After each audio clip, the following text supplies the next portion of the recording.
Student हैं जो scientist level का प्लान कर रहे हैं अपने लेवल पे, मतलब जिनको साइंटिस्ट बनना है?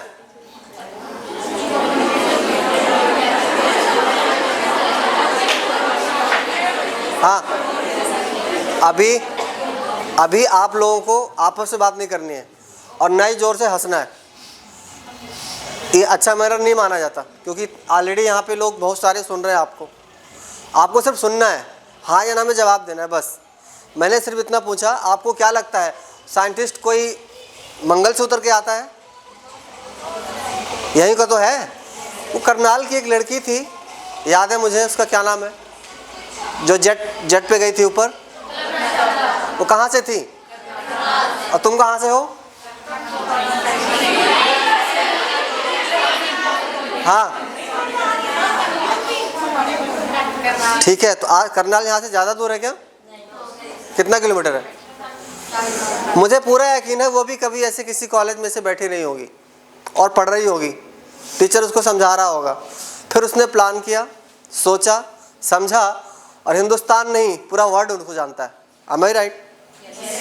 तो तुम इस बात पे बिल्कुल मत हंसो कि तुम्हें साइंटिस्ट बनने से कोई रोक सकता है, क्योंकि तुम्हारे बगल की कोई लड़की बन के गई है, राइट?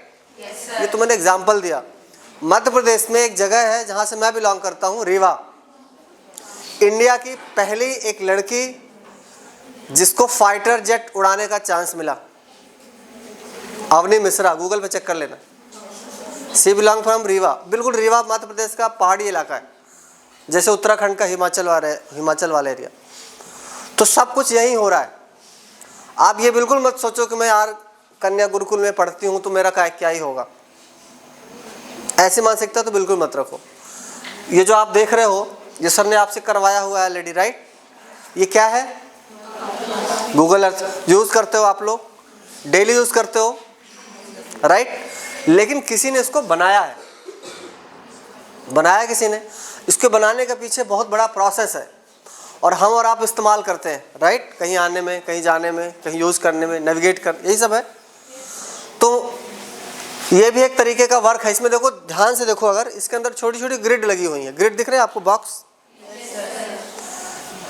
इस बॉक्स को और अगर आप जूम करोगे तो इसके अंदर छोटी छोटी टाइल्स मिलेंगी। जैसे आप यहाँ नीचे फर्श में यहाँ बैठे हो, देखो छोटी टाइल्स लगी हैं, है ना? छोटी टाइल्स पूरी दीवार पे देखो, ऐसे स्क्रीन लगी हुई है ना।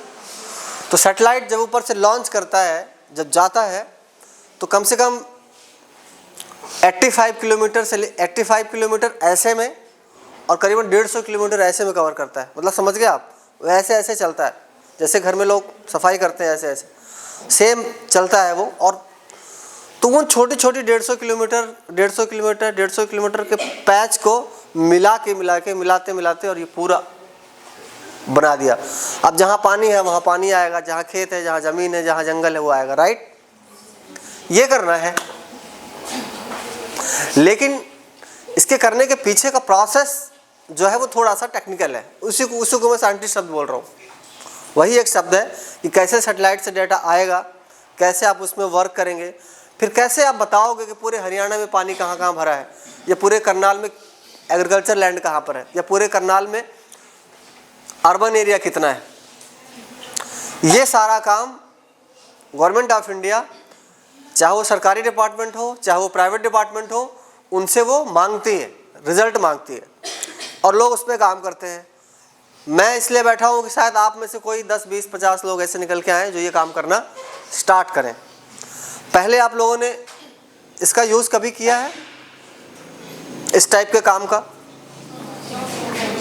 नहीं। मैं अगर कहूँ कि इस एरिया में अगर बारिश हो तो पानी बह के किधर जाएगा, यहीं बैठे बैठे बताना है। ये बढ़िया टेक्नोलॉजी है, उधर जाना नहीं और यहीं बैठे बैठे आपको बताना है कि बारिश का पानी किधर जाएगा, राइट? आप बता सकते हैं। मैं राजस्थान में था, वहाँ पर एक कॉलेज है, यूनिवर्सिटी है, IISc डीम्ड यूनिवर्सिटी। तो वहाँ पर सर्वे ऑफ इंडिया से कुछ साइंटिस्ट आए थे। उनके पास एक हेलीकॉप्टर था। उस हेलीकॉप्टर में एक बड़ा सेंसर लगा था, करीबन 1 क्विंटल का रहा होगा। वो ऊपर से सर्वे कर रहे थे और ये बता रहे थे ज़मीन के अंदर वहाँ पर कुछ मेटालिक चीज़ें, ईंधन क्या बोलते हैं उसको हम लोग, मिनरल्स, कुछ मिलने की संभावना जताई। तो कैसे यहाँ से 5 किलोमीटर की ऊंचाई पर उड़ता हुआ सैटेलाइट या उड़ता हुआ सेंसर ये बताता है कि ज़मीन, ऐसे ही आपको करना है। कि कोयला कहाँ है, पानी कहाँ है, सोना कहाँ है, लोहा कहाँ है, ये सब होता है। ये करना है, इस तरफ जाना है। और ये बहुत इजी है, आप बिल्कुल मत समझो कि हम आर्ट बैकग्राउंड से हैं। अब पहले चीज़ें थोड़ी थी, जब मैं अपने टाइम की अगर मैं बात करूं तो बहुत सारी चीज़ें ट्रेडिशनल थी, मुझे अपने हाथ से सब करना पड़ता था। अब नहीं करना पड़ता, अब तो बस सॉफ्टवेयर दो, इनपुट दो, लिखो क्या चाहिए, ओके बटन दबाओ और हो गया। जैसे आपने सुना होगा डेटा साइंस, सुना है डेटा साइंस आप लोगों ने? डेटा साइंस सब जानते हो आप लोग? डेटा साइंस का जो मैंने इस्तेमाल किया वो ये किया, मुझे ये पता करना है कि पूरे हिंदुस्तान में ऐसी कितनी सरकारी स्कूल हैं जिनकी ऊंचाई, जिनमें कम से कम 3 फ्लोर से ज़्यादा बने हुए हैं, निकाल के दो। तो डेटा साइंस वाला ये कोड डालेगा सॉफ्टवेयर के अंदर, और सॉफ्टवेयर के अंदर बाय डिफ़ॉल्ट डेटा पड़ा रहेगा, जिसको बिग डेटा बोलते हैं। आजकल एक शब्द आया बिग डेटा, मतलब जहाँ पर पूरे इंडिया का नहीं पूरे वर्ल्ड का डेटा रखा हुआ, आप निकाल लो बस कोडिंग करके। आप अपनी लैंग्वेज को मशीनी लैंग्वेज में इंस्ट्रक्शन दो और वो आपकी बात को समझ के उसको डिस्प्ले कर दे। सर इतने स्कूल हैं, इतने हॉस्पिटल हैं, इतने एटीएम, इतने बैंक हैं। ये डेटा साइंस का पार्ट है नॉर्मली जो लोग निकालते हैं।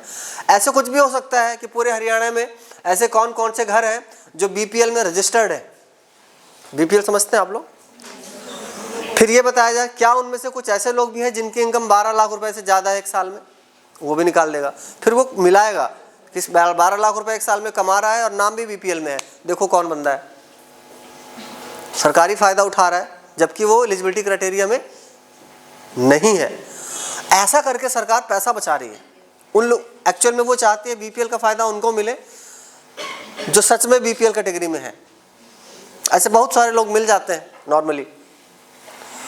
ये करना है, और अगर आप ये कर पाते हो तो सरकार के लिए बहुत अच्छा रोल, गवर्नमेंट के लिए बहुत अच्छा रोल प्ले कर पाओगे। छोटी छोटी चीज़ें हैं जिसकी जानकारी भारत सरकार को आपको डेटा के माध्यम से, सैटेलाइट के माध्यम से या आईटी के माध्यम से निकाल के देना है। ये सीखना है, और आज के टाइम पे यही चल रहा है।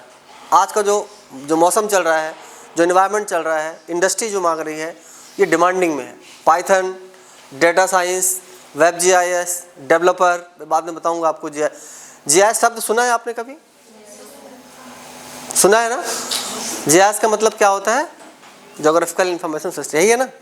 लेकिन जीआईएस इसके अंदर बहुत है, बहुत डीप में अगर मैं चलूँ, कौन सी चीज़ कहाँ पर है, कितनी है, कब से है, बढ़ रही है, घट रही है, कौन मालिक है, उस घर में लोग कितने रहते हैं, उनका इनकम कितना है, उनका लिटरेसी कितना है, उनका वो लोग उस घर में मेल फीमेल कितने हैं, 15 साल से छोटे बच्चे कितने हैं, रिटायरमेंट होने वाले लोग कितने हैं, ऐसे कितने नए लोग उस घर में रहते हैं जो 5 साल बाद नए वोटर बनने वाले हैं उस एरिया के लिए, नया वोटर आईडी जनरेट करना पड़ेगा।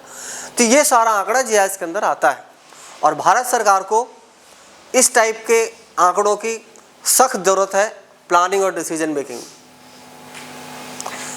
ये सारा काम सीखने और समझने के लिए अगर आप तैयार हो तो स्काईलाइन आपकी मदद कर सकता है। और जो लोग ट्रेडिशनल बीएससी करते हैं, एमएससी करते हैं, बीए करते हैं, एमए करते हैं, ये लोग कॉम्पिटिटिव एग्जाम की तरफ जाते हैं, कंपटीशन एग्जाम की तरफ जाते हैं। मैं यहाँ पर आपको दूसरा दरवाज़ा खोलने आया हूँ। अगर कहीं भीड़ ज़्यादा है, अगर आपको लगता है कि वहाँ क्राउड बहुत है, तो दूसरा रास्ता भी है, निकल जाओ चुपचाप। मैं ये बिल्कुल नहीं कर रहा तुम आईएएस ऑफिसर मत बनो, मैं ये भी बिल्कुल नहीं कर रहा तुम आईपीएस मत बनो। अगर उसमें ये टूल अब जैसे एक स्टूडेंट था मेरा, वो आईबी ऑफिसर हो गया, भोपाल में अभी पोस्टेड है। उसने कहा कि सर मेरे काम करने का तरीका बिल्कुल अलग है, मैं उसमें ये सारी टेक्नोलॉजी जो मैंने सीख रखी है उससे मुझे करप्शन को रोकने में फ़ायदा मिल रहा है, मैं ये सब लगा के पता कर लेता हूँ। जैसे मैंने कहा आपने क्या किया ऐसा? उसने कहा मैंने जीआईएस बेस्ड एक डेटा बनाया है, उससे मुझे सरकारी बिल्डिंग पर अनऑथराइज्ड लोग जो रहते हैं उनकी जानकारी मिल रही है, और मैं उनको सबको वहाँ से खाली करने वाला हूँ। ये बढ़िया काम था, और वो सारा काम देखना चाहोगे?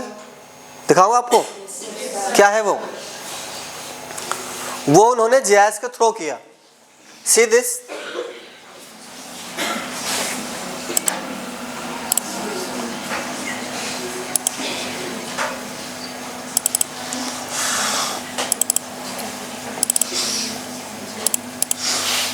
ये देखो ये भोपाल का हबीबगंज रेलवे स्टेशन है। अभी उसका नाम शायद इन्होंने चेंज कर दिया है सरकार ने, उसका नाम कमलापति स्टेडियम, आजकल नाम चेंज हो रहे हैं ना जगहों के, तो उन्होंने उसका नाम कमलापति रख दिया। पहले कभी हबीबगंज रेलवे स्टेशन हुआ करता था। ये सारा आंकड़ा उन्होंने,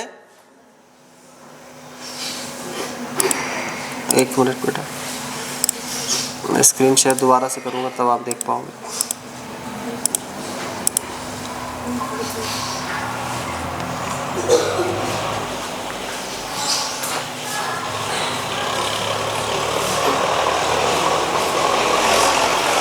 ये स्टेशन है भोपाल, दिख रहा है बस स्टैंड। भोपाल में क्या है, बस स्टैंड और रेलवे स्टेशन साथ साथ जुड़े हुए हैं अगर आप ध्यान से देखो तो। और ये सैटेलाइट इमेजरी है, गूगल इमेजरी है नॉर्मली। इस पे उन्होंने हमसे बोला कि क्या आप मुझे बता सकते हैं कि रेलवे की संपत्ति कितनी है, रेलवे के पास कितनी प्रॉपर्टी है। तो इन्होंने इसको वेक्टराइज किया। देख रहे हैं आप छोटे छोटे पॉलीगन बने हुए हैं, ये बॉक्स दिख रहे हैं, ये बॉक्स, ये ग्राउंड है वहाँ का बना हुआ है। ये सिर्फ वो संपत्तियां हैं जो रेलवे की हैं। बाद में उन्होंने बोला इससे बात ना बनेगी, आप मुझे बताओ कि ये जो संपत्ति है वो कैसे दिखती है, उसका कौन यूज कर रहा है और इसकी कंडीशन क्या है, गवर्नमेंट की कंडीशन क्या है। See this. तो जो स्टूडेंट थे हमारे साथ वो वहां गए, वो पूरा डेटा लेके आए भोपाल का। देख रहे हैं आप ग्राउंड का, कहीं ये सब इंक्रोचमेंट है, ये senior section engineer, junior section engineer, supervisor, ये सारे लोग यहाँ रहते हैं। देख रहे हैं आप वेस्टर्न, देख रहे हैं भोपाल। ये सारा आंकड़ा वो लेके आए। उसके बाद देख रहे हैं ये, अब ये जो घर है, इस घर का स्टोरी आपको बता देता हूँ। ये लोग परेशान हो रहे थे इस बात पे कि मेरा घर इस बार अगर बारिश हुई तो छज्जा गिर जाएगा, बारिश हुई तो छज्जा गिर जाएगा। कई बार कंप्लेन कर रखी थी उन लोगों ने कि करवा दो, लेकिन सरकारी लोग कहाँ इतना जल्दी सुनते हैं किसी की बात। ऐसा है, अब एक एप्लीकेशन दो गवर्नमेंट को, कब आएगा रिजल्ट, कब रिप्लाई करेंगे भगवान जाने। वैसे डिजिटल हो गया है तो आ जाता है, थोड़ा टाइम लगता है। तो ये आंकड़े हमने बनवाए और आंकड़े बनवाने के बाद ये उनको सबमिट किया, रेलवे डिपार्टमेंट को सबमिट किया। अच्छा, अधिकारी कभी कभी ऐसा होता है, समझना, गवर्नमेंट में एक सिस्टम होता है, एक बड़ा अधिकारी होता है, फिर उसके नीचे छोटे अधिकारी होते हैं, फिर नीचे होते हैं, फिर ऐसे होता है ना, क्लास 1 ऑफिसर, बी सी ऐसे करके।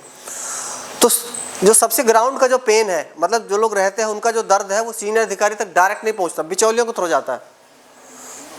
समझ रहे हैं आप, इनको दर्द हो रहा है, इन्होंने अपनी बात इनसे कही कि मुझे दवाई दे दो, अब इन्होंने इससे कही कि उसको दवाई देना है, फिर इन्होंने इससे कही कि यार वो कह रही थी दवाई है, उसको कोई पैरासीटामॉल हो देना, उसने उसको कहा, तब तक में तो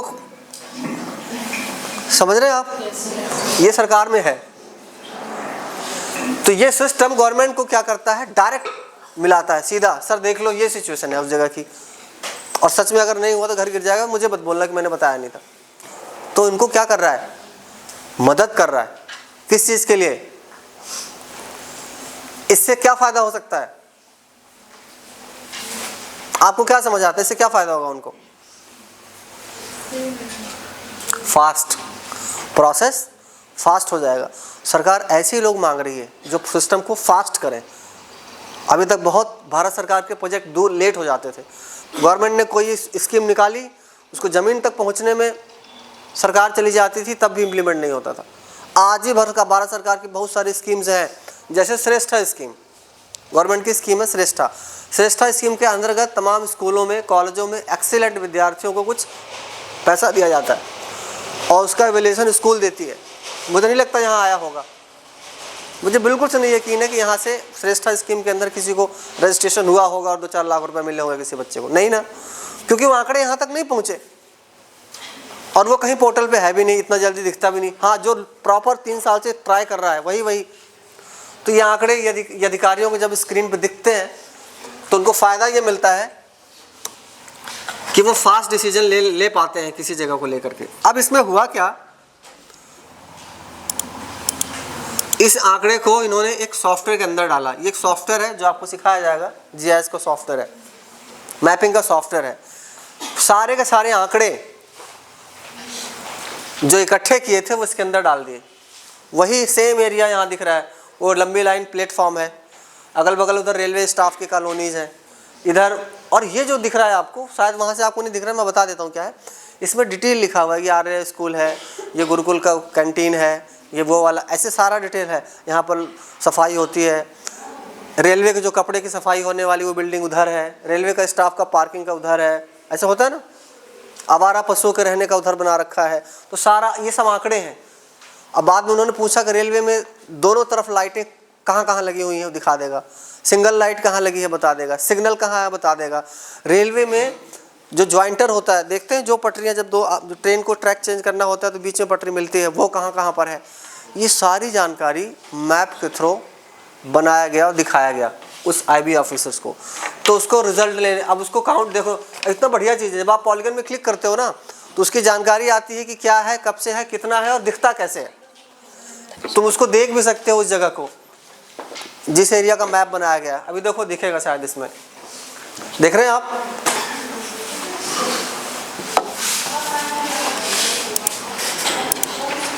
ये देखो। और जब इस तरीके का, समझना, इस तरीके का आंकड़ा जब अधिकारी को दिख जाता है तो बहुत सारा डिसीजन, अच्छा इतना पुराना है, इसमें पेंट कब हुआ था, मतलब वाइट वॉश कब किया गया था, पहले किया गया था, अब इसको तुरंत साफ कराओ, ठीक कराओ। तो ये बात, ये कमी अधिकारी के सामने आ गई थ्रू टेक्नोलॉजी ने। कहाँ अधिकारी जाके चेक करता है? एग्जाम्पल बताता हूँ, कोई नया रोड या नया रेलवे या कोई हाईवे बनता है तो उसकी चेकिंग होती है, उसका इंस्पेक्शन होता है। जैसे कोई सरकार ने कहा ये रोड बनाओ 200 किलोमीटर का, 200 किलोमीटर रोड बना दी, टेंडर मिल गया, काम भी कर लिया लोगों ने, लेकिन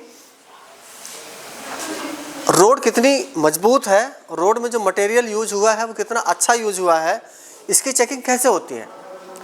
पहले ट्रेडिशनल होती थी, लोग जाते थे, इंजीनियर जाता था या बड़ा अधिकारी आता था, चेक करता था, 2-4 जगह ठोकता वोकता था, गड्ढा वड्ढा खनवा के देखता था ठीक है कि नहीं, यही करेगा और क्या करेगा। अब ऐसा तो है नहीं कि पूरी 200 किलोमीटर की रोड पूरा खोद डालेगा और चेक करेगा कि कितना मटेरियल डाला है तुमने, ऐसा तो है नहीं।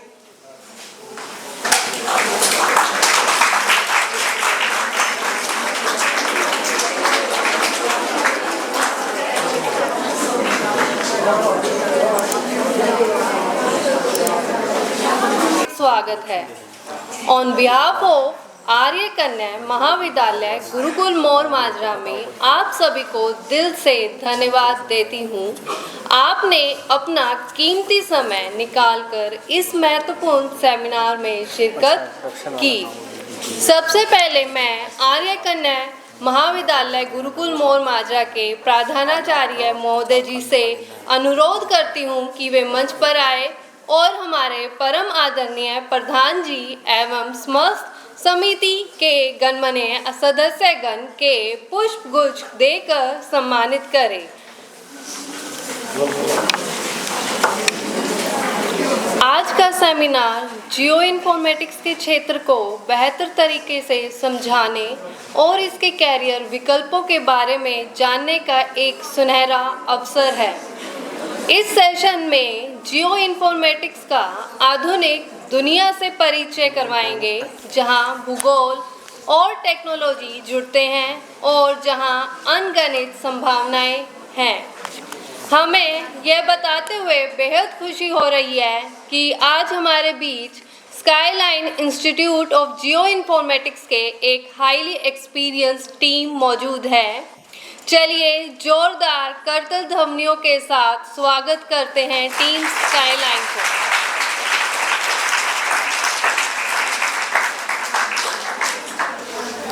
आज के इस विशेष अवसर पर हमारे साथ उपस्थित एक प्रतिष्ठित व्यक्तित्व प्रेसिडेंट सर जसबीर सिंह मान जी मौजूद हैं। यहाँ पर जसबीर सिंह मान जी न केवल एक सफल वकील हैं, बल्कि समाज में सद्मार्ग प्रभाव लाने के लिए भी जाने जाते हैं।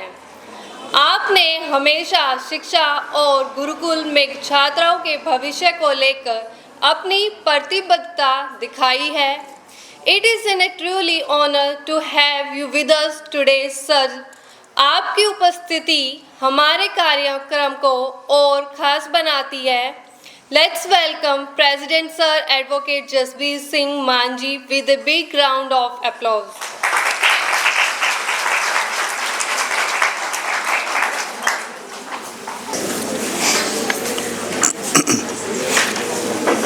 ओम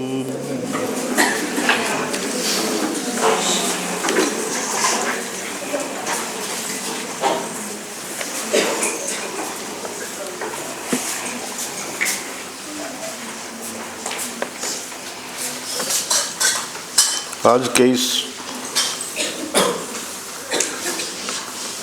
सेमिनार में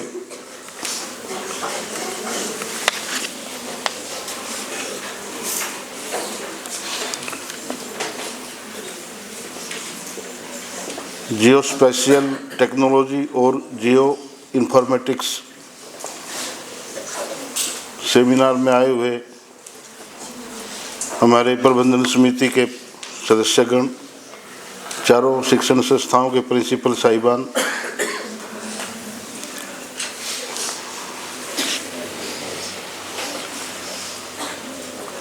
सेमिनार आयोजक मिस्टर अजय देसवाल जी, रविंद्रनाथ तिवारी जी व उनके साथ आई हुई पूरी टीम का मैं अपनी तरफ से और अपनी पूरी गुरुकुल मैनेजमेंट की तरफ से सभी छात्राओं और टीचर्स की तरफ से आपका स्वागत करता हूं, अभिनंदन करता हूं।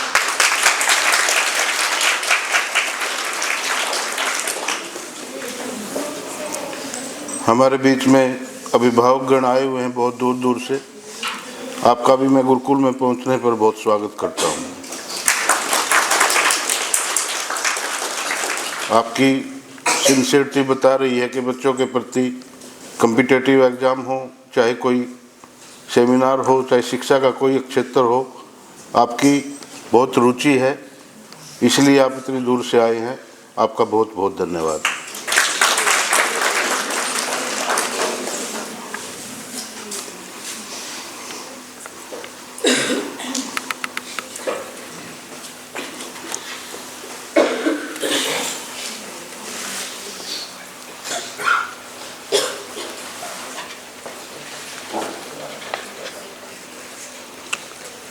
One day conference on placement strategy and future opportunity का जो हमारा सेमिनार है ये, जिसमें जियो स्पेशलिस्ट टेक्नोलॉजी और जियो इन्फॉर्मेटिक्स के बारे में आपको सर बताएंगे। ये इन विषयों पर आधारित है। यह तकनीक जो है ना, आज के दौर में हर क्षेत्र में बदलाव ला रही है, चाहे वो कृषि का हो, स्मार्ट सिटी डेवलपमेंट हो, पर्यावरण प्रबंधन, रक्षा एवं आपदा प्रबंधन। जियो स्पेशलिस्ट टेक्नोलॉजी का हर जगह बहुत बड़ा योगदान रहा है और ऐसे ही आगे भी बढ़ता जाएगा। आज का जो हमारा युग है वो डिजिटल का युग है और जियो इन्फॉर्मेटिक्स जैसे क्षेत्र में करियर के ढेरों सारे अवसर जो उपलब्ध हैं। सरकार से लेकर निजी कंपनियां, हर जगह इसकी मांग बढ़ रही है। अगर आप इस क्षेत्र को समझते हैं और इसे अपनाते हैं तो आप न केवल अपने करियर की ऊंचाइयों पर ले जा सकते हो, बल्कि समाज के विकास में भी आप बहुत बड़ा योगदान दे सकते हैं। इसलिए मेरा तो यही अनुरोध है, इस सेमिनार का आप अधिक से अधिक जो है लाभ उठाएं। विशेषज्ञ जो आपके बीच में आए हुए, आपके मन में जो भी सवाल आए किसी भी तरह का, चाहे वो डिजिटल का है, चाहे वो एजुकेशन का है, कोई भी हो आप ज़रूर पूछें और बढ़ चढ़ कर पूछें, ज़्यादा से ज़्यादा पूछें। उनकी तकनीक जो आपको दिखाएंगे उसको भी समझें और अपने भविष्य को नई दिशा दें। मैं इस अवसर पर skyline Institute of geo informatics की टीम का बहुत हार्दिक स्वागत करता हूं दोबारा से, जिन्होंने आज हमारे साथ अपने ज्ञान और अनुभव साझा करने का जो समय हमारे बीच में निकाला हुआ है।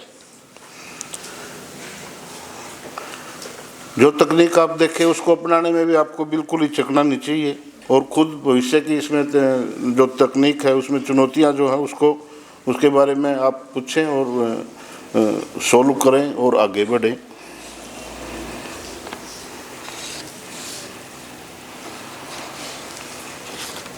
बच्चों, मैं ज़्यादा गहराई में तो नहीं गया आपके सेमिनार के, लेकिन जितना मुझे पता है, मैंने देशवाल साहब से पूछा था, आपके रोहतक भी हेड ऑफिस है आपका,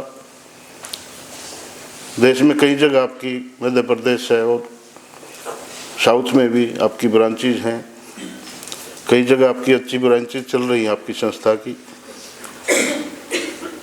एक थोड़ा जैसे कि जो मेरी समझ में आया वो तो मैं तो वही शेयर कर सकता हूँ, हो सकता है मेरी पूरी भी ना समझ में आया हो। जैसे हरियाणा में स्कीम है कौशल रोजगार योजना, उसी तरह एक दूसरी जो स्कीम है जहाँ कॉन्ट्रैक्ट जॉब्स, जैसे आपके डीसी ऑफिस हैं, कोर्ट्स हैं, सिविल सेक्रेटरीट्स हैं, वहाँ पे जो बॉयज़ और गर्ल्स जो है ना आजकल बहुत ज़्यादा जॉब पर लगते हैं, कॉन्ट्रैक्ट बेसिस जो जॉब है, उनमें किस तरह से आप पार्टीशन कर सकते हो, पार्टिसिपेशन कर सकते हो, उनमें क्या अड़चनें आती हैं, उनका कैसे फ़ायदा उठा जाए। तो आपकी टीम आपको इस बारे में, मुझे लगता है मैंने जो महसूस किया वो देसी भाषा में अगर मैं कहूँ तो इस तरह का ही मैंने महसूस किया है। बाकी तो आपको आपके सामने टीम आई हुई है, ये आपको विशेष तौर पे बताएंगे। और मुझे बड़ा दुख हो रहा है आज के, मैं अपनी मैनेजमेंट कमेटी से भी कहूँगा, कृपा वही साल की तरफ देखे, चारों तरफ कितना छोटा पड़ गया है ये।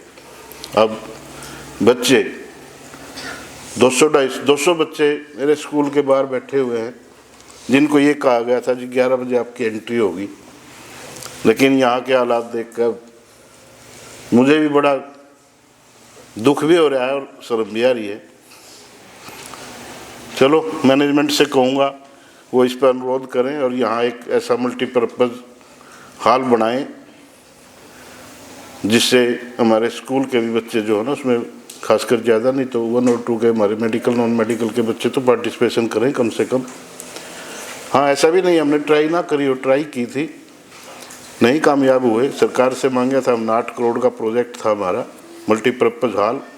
चलो, मैं पुनः लंबा हो जाएगा मामला, अब आप किसी और मकसद से बैठे हुए हैं, मेरा मैनेजमेंट से यही अनुरोध है वो इस मामले में आगे बढ़े। और एक वो जो नहीं बना सकते 8 करोड़ का, वो जो बाहर बनना था हमारा सामने वाली ज़मीन में, उसकी बजाय हमारे एक इसी 25 एकड़ का जो हमारा एरिया है, कंस्ट्रक्टेड एरिया, इसमें कहीं जगह अगर मिले या कोई बेशक वो 2nd फ्लोर पे ही मिल जाए हमें, तो ऐसा हाल ज़रूर बढ़ाएं। Thank you all of you.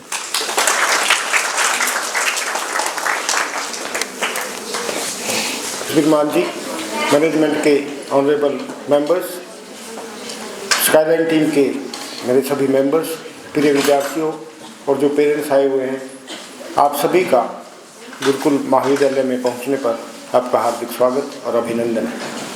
जैसा कि मान साहब ने भी बताया कि जियो इन्फॉर्मेटिक्स एक ऐसा रिमोट सेंसिंग है, जियो इन्फॉर्मेटिक्स है। बेटा, आप एक न्यूज़ तो देखते होगे ना, देखते हो ना न्यूज़?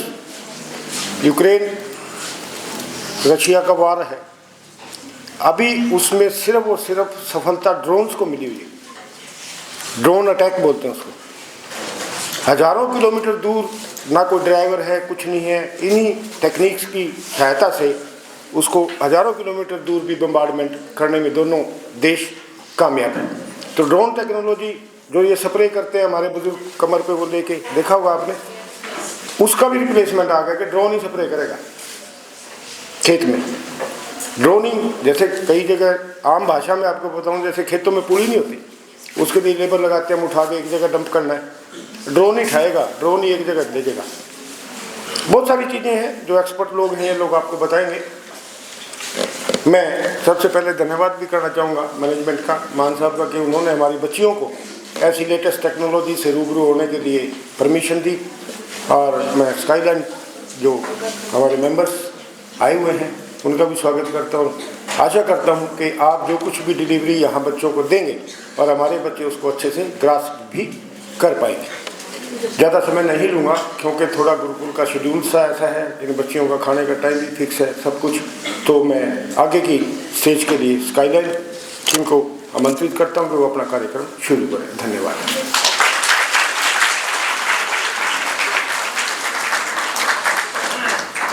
आगे के कार्यक्रम हमारे स्काईलाइन से आमंत्रित स्नेहा नियोग आगे बढ़ाएंगे।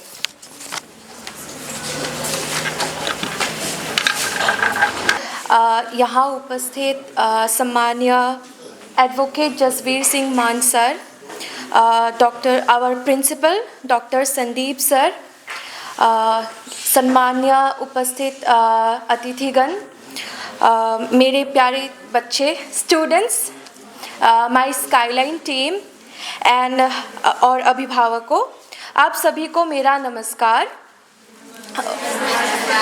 ओके, सो सर, हमारे जो अभिषेक सर है, अजय सर है, सॉरी, उन्होंने आपको जियो इन्फॉर्मेटिक्स के बारे में बताया होगा, है ना? है कि नहीं? ओके, सो बट फिर भी ना हमारे मन में ये चलता है कि व्हाट इज़ जियो इन्फॉर्मेटिक्स, है ना? आज उसी के बारे में, जैसे क्या है कि मैंने जैसे पढ़ाई की, मेरे पेरेंट्स को बिल्कुल भी कोई भी आइडिया नहीं था कि जियो इन्फॉर्मेटिक्स क्या है ना? तो उन्होंने ये बोल दिया कि बच्ची कोई अच्छी से पढ़ाई कर रही है, कोई टेक्नोलॉजी वाली चीज़ पढ़ाई कर रही है, तो उसका करियर तो ठीक ही होगा। तो आज आपके पेरेंट्स को और आप लोगों को और भी अच्छे से समझाएंगे कि जियो इन्फॉर्मेटिक्स है क्या, उसमें आप कैसे अपने कैरियर बना सकते हैं और क्या क्या अपॉर्चुनिटीज़ है। जैसे कि क्या है ना, हमारे इंडिया में ये एक कल्चर है। मैं जैसे कि असम से हूँ, ओके, तो हमारे वहाँ भी सेम ही थिंकिंग है, यहाँ की और वहाँ के पेरेंट्स की थिंकिंग बिल्कुल सेम ही है कि या तो हम इंजीनियरिंग लाइन में जाएंगे, या तो हम डॉक्टर की पढ़ाई करेंगे, या तो हम कोई भी अच्छी सी गवर्नमेंट नौकरी कर लेंगे, है ना? बट क्या है कि कॉमन जो रास्ता होता है ना, उसको चूज़ करने में हमारे क्या होते हैं कि बहुत साल वेस्ट हो जाते हैं, है ना? तो उसी के रिगार्डिंग कि गवर्नमेंट में भी कितने सारे जियो इन्फॉर्मेटिक्स में अपॉर्चुनिटीज़ है, वो उसमें आप सर हमें आज उसके बारे में बताएंगे। बट उससे पहले मैं आप सभी को स्काईलाइन कौन है ये इंट्रोड्यूस करवाना चाहूँगी। हमारे जो skyline Institute of geo informatics वो रोहतक हरियाणा में है, ओके, एंड हमारे जो इंस्टीट्यूट है आज के टाइम पे टॉप जीआईएस के इंस्टीट्यूट है, जो ऑलमोस्ट 100+ स्टूडेंट्स को ऑलरेडी प्लेसमेंट दे चुके हैं। प्लस हमारे काफ़ी सारे ब्रांचेस ओपन है। CRS यूनिवर्सिटी जो जींद में है, आपके हरियाणा में ही है। फिर हमारे नॉर्थ ईस्ट में गुवाहाटी असम में एक ब्रांच ओपन हुआ है, और अभी रिसेंटली एक नया ब्रांच ओपन हुआ है भुवनेश्वर उड़ीसा में। So also I would like to introduce my team from Skyline. आज हमारे स्काईलाइन से doctor Rabindranath Tiwari sir present है, जो हमारे चीफ टेक्निकल ऑफिसर है और आज के सेमिनार के रिसोर्स पर्सन भी है। जो आपको जैसे आज जो सन निकले हुए हैं बहुत ब्राइट है, तो मैं सर से रिक्वेस्ट करूँगी कि वो भी हमारे जो नॉलेज है उसी तरह से ब्राइटली एनलाइटन करें, ओके। हम सभी के favourite mister Ajay Deswal sir जो एडमिशन काउंसलर है, मिस भावना मैम जो हमारे HR मैनेजर है, और मैं Sneha Niyog, I am the coordinator of North East, okay. So ज़्यादा टाइम नहीं लेते हैं क्योंकि हमारे पास ज़्यादा टाइम है भी नहीं, है ना। So I would like to request doctor Ravindra Tiwari sir to convey his message and conduct this seminar further. लगा सर जो एडवोकेट है और मेरे फादर भी एडवोकेट है, तो मैं तो थोड़ा थोड़ा मतलब सिमिलरिटी लगी मुझे, सोच समझ के बोलने की, बहुत ध्यान से, कहीं कुछ जज के सामने गलत न बोल दे। प्रिंसिपल सर और हमारे टीम आर्य कन्या महाविद्यालय के मेरे प्यारे विद्यार्थियों, अभिभावकगण, इन सबको मेरी तरफ से बहुत बहुत शुक्रिया। और आप इतनी, अब तो मौसम अच्छा हो गया है पर अभी थोड़ा ठीक हो गया, ठंड में भी बैठे थे आप सुनने के लिए, तो उसके लिए बहुत बहुत मुझे टाइम देने के लिए धन्यवाद। आज का जो टाइम है मैं उसके बारे में थोड़ा सा डिस्कस कर दूं। इंडिया में अब तो 600 के आसपास सेमिनार हो चुके हैं स्काईलाइन के, और उसमें से करीबन 150 से ज़्यादा इंडस्ट्री के सेमिनार है। इंडस्ट्री यूज़ कहाँ कर रही है इस टेक्नोलॉजी को। मैं अभी अगर चैट नेट वगैरह सब चल गया प्रॉपर तो मैं आपको दिखा पाऊँगा। चाहे आर्मी हो, मिलिट्री हो, एग्रीकल्चर सेक्टर हो, ड्रोन मैन्युफैक्चरिंग का सेक्टर हो, मेडिकल, हेल्थ, एजुकेशन, ट्रांसपोर्ट, इन तमाम सेक्टर्स में मैंने थोड़ा थोड़ा काम किया है। रेलवे लाइन में थोड़ा थोड़ा काम किया। अभी मैं जो आपको दिखा रहा था वो रेलवे का ही था, भोपाल रेलवे स्टेशन का था। ऐसा इसलिए मैंने आपको दिखाया कि आपको ये पता लगे कि ये सेक्टर सब आपके लिए ही है। आप ये मत समझना कि आपको ये सेक्टर, आप उस सेक्टर में नहीं जा सकते, बिल्कुल जा सकते हैं और कर भी सकते हैं। एक बार अब इसको देखना करेक्ट करना हो जाएगा सर लोगों को कि कैसे आप इस टेक्नोलॉजी में और अच्छे से अपने आप को बेटर परफॉर्म कर सकते हैं, उसके रिगार्डिंग कुछ चीज़ें थी।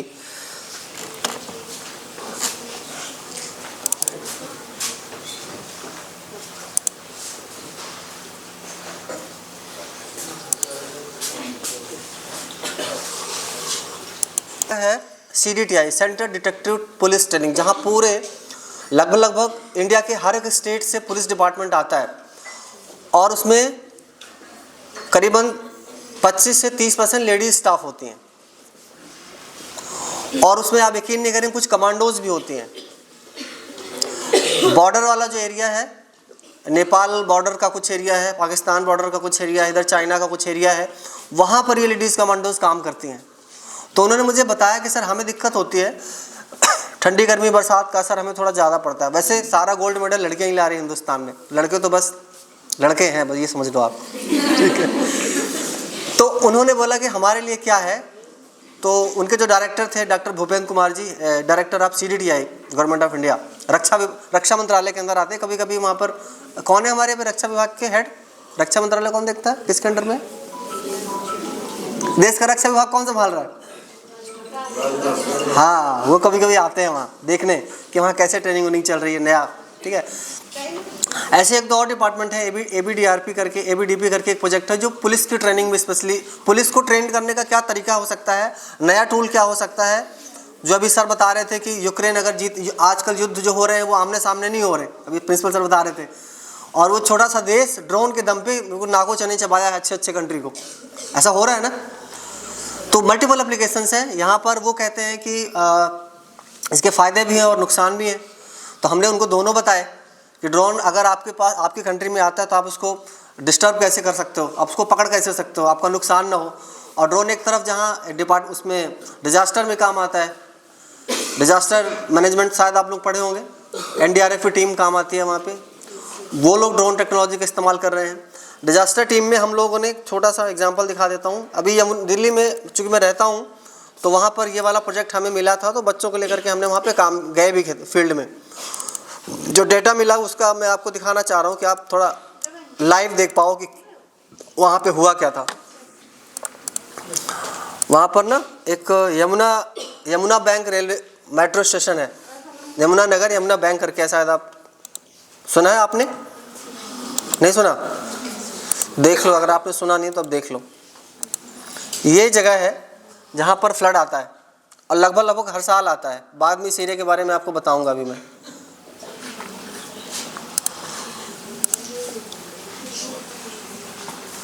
ये देख रहे हैं क्या? ये पूरा फ्लड का एरिया है, ठीक है। तो फ्लड का असेसमेंट हम लोग ड्रोन से करते हैं, ड्रोन टेक्नोलॉजी से। अब आप देखें मेन कोर ये वाला है और उधर राइट साइड में आप देखें कम से कम 3 से 5 किलोमीटर का एरिया जो पूरा फ्लड से कवर है। अब इस सिचुएशन में ये होता है कि देखो जैसे फ्लड आता है आपका करंट बंद हो जाता है, इलेक्ट्रिसिटी बंद हो जाती है, पानी सप्लाई बंद हो जाती है, और अगर बिजली बंद, पानी बंद, तो ज़िंदगी में बचा क्या? आपका फ़ोन भूल जाए घर में, फिर आपको नींद नहीं आती। लाइट गोल हो जाए तो लगता कुछ भूल गया, कुछ कैसे काम करूं। तो बिजली पानी वहाँ बंद हो जाती है, सिचुएशन बहुत ख़राब हो जाती है।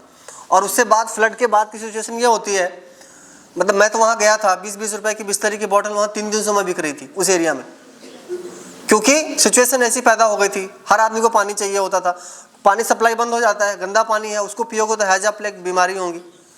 तो उन सब चीज़ों से बचने के लिए, उन सब चीज़ों को मिटिगेट करने के लिए, उन सब चीज़ों के असेसमेंट के लिए ड्रोन टेक्नोलॉजी ने बहुत बड़ा रोल प्ले किया।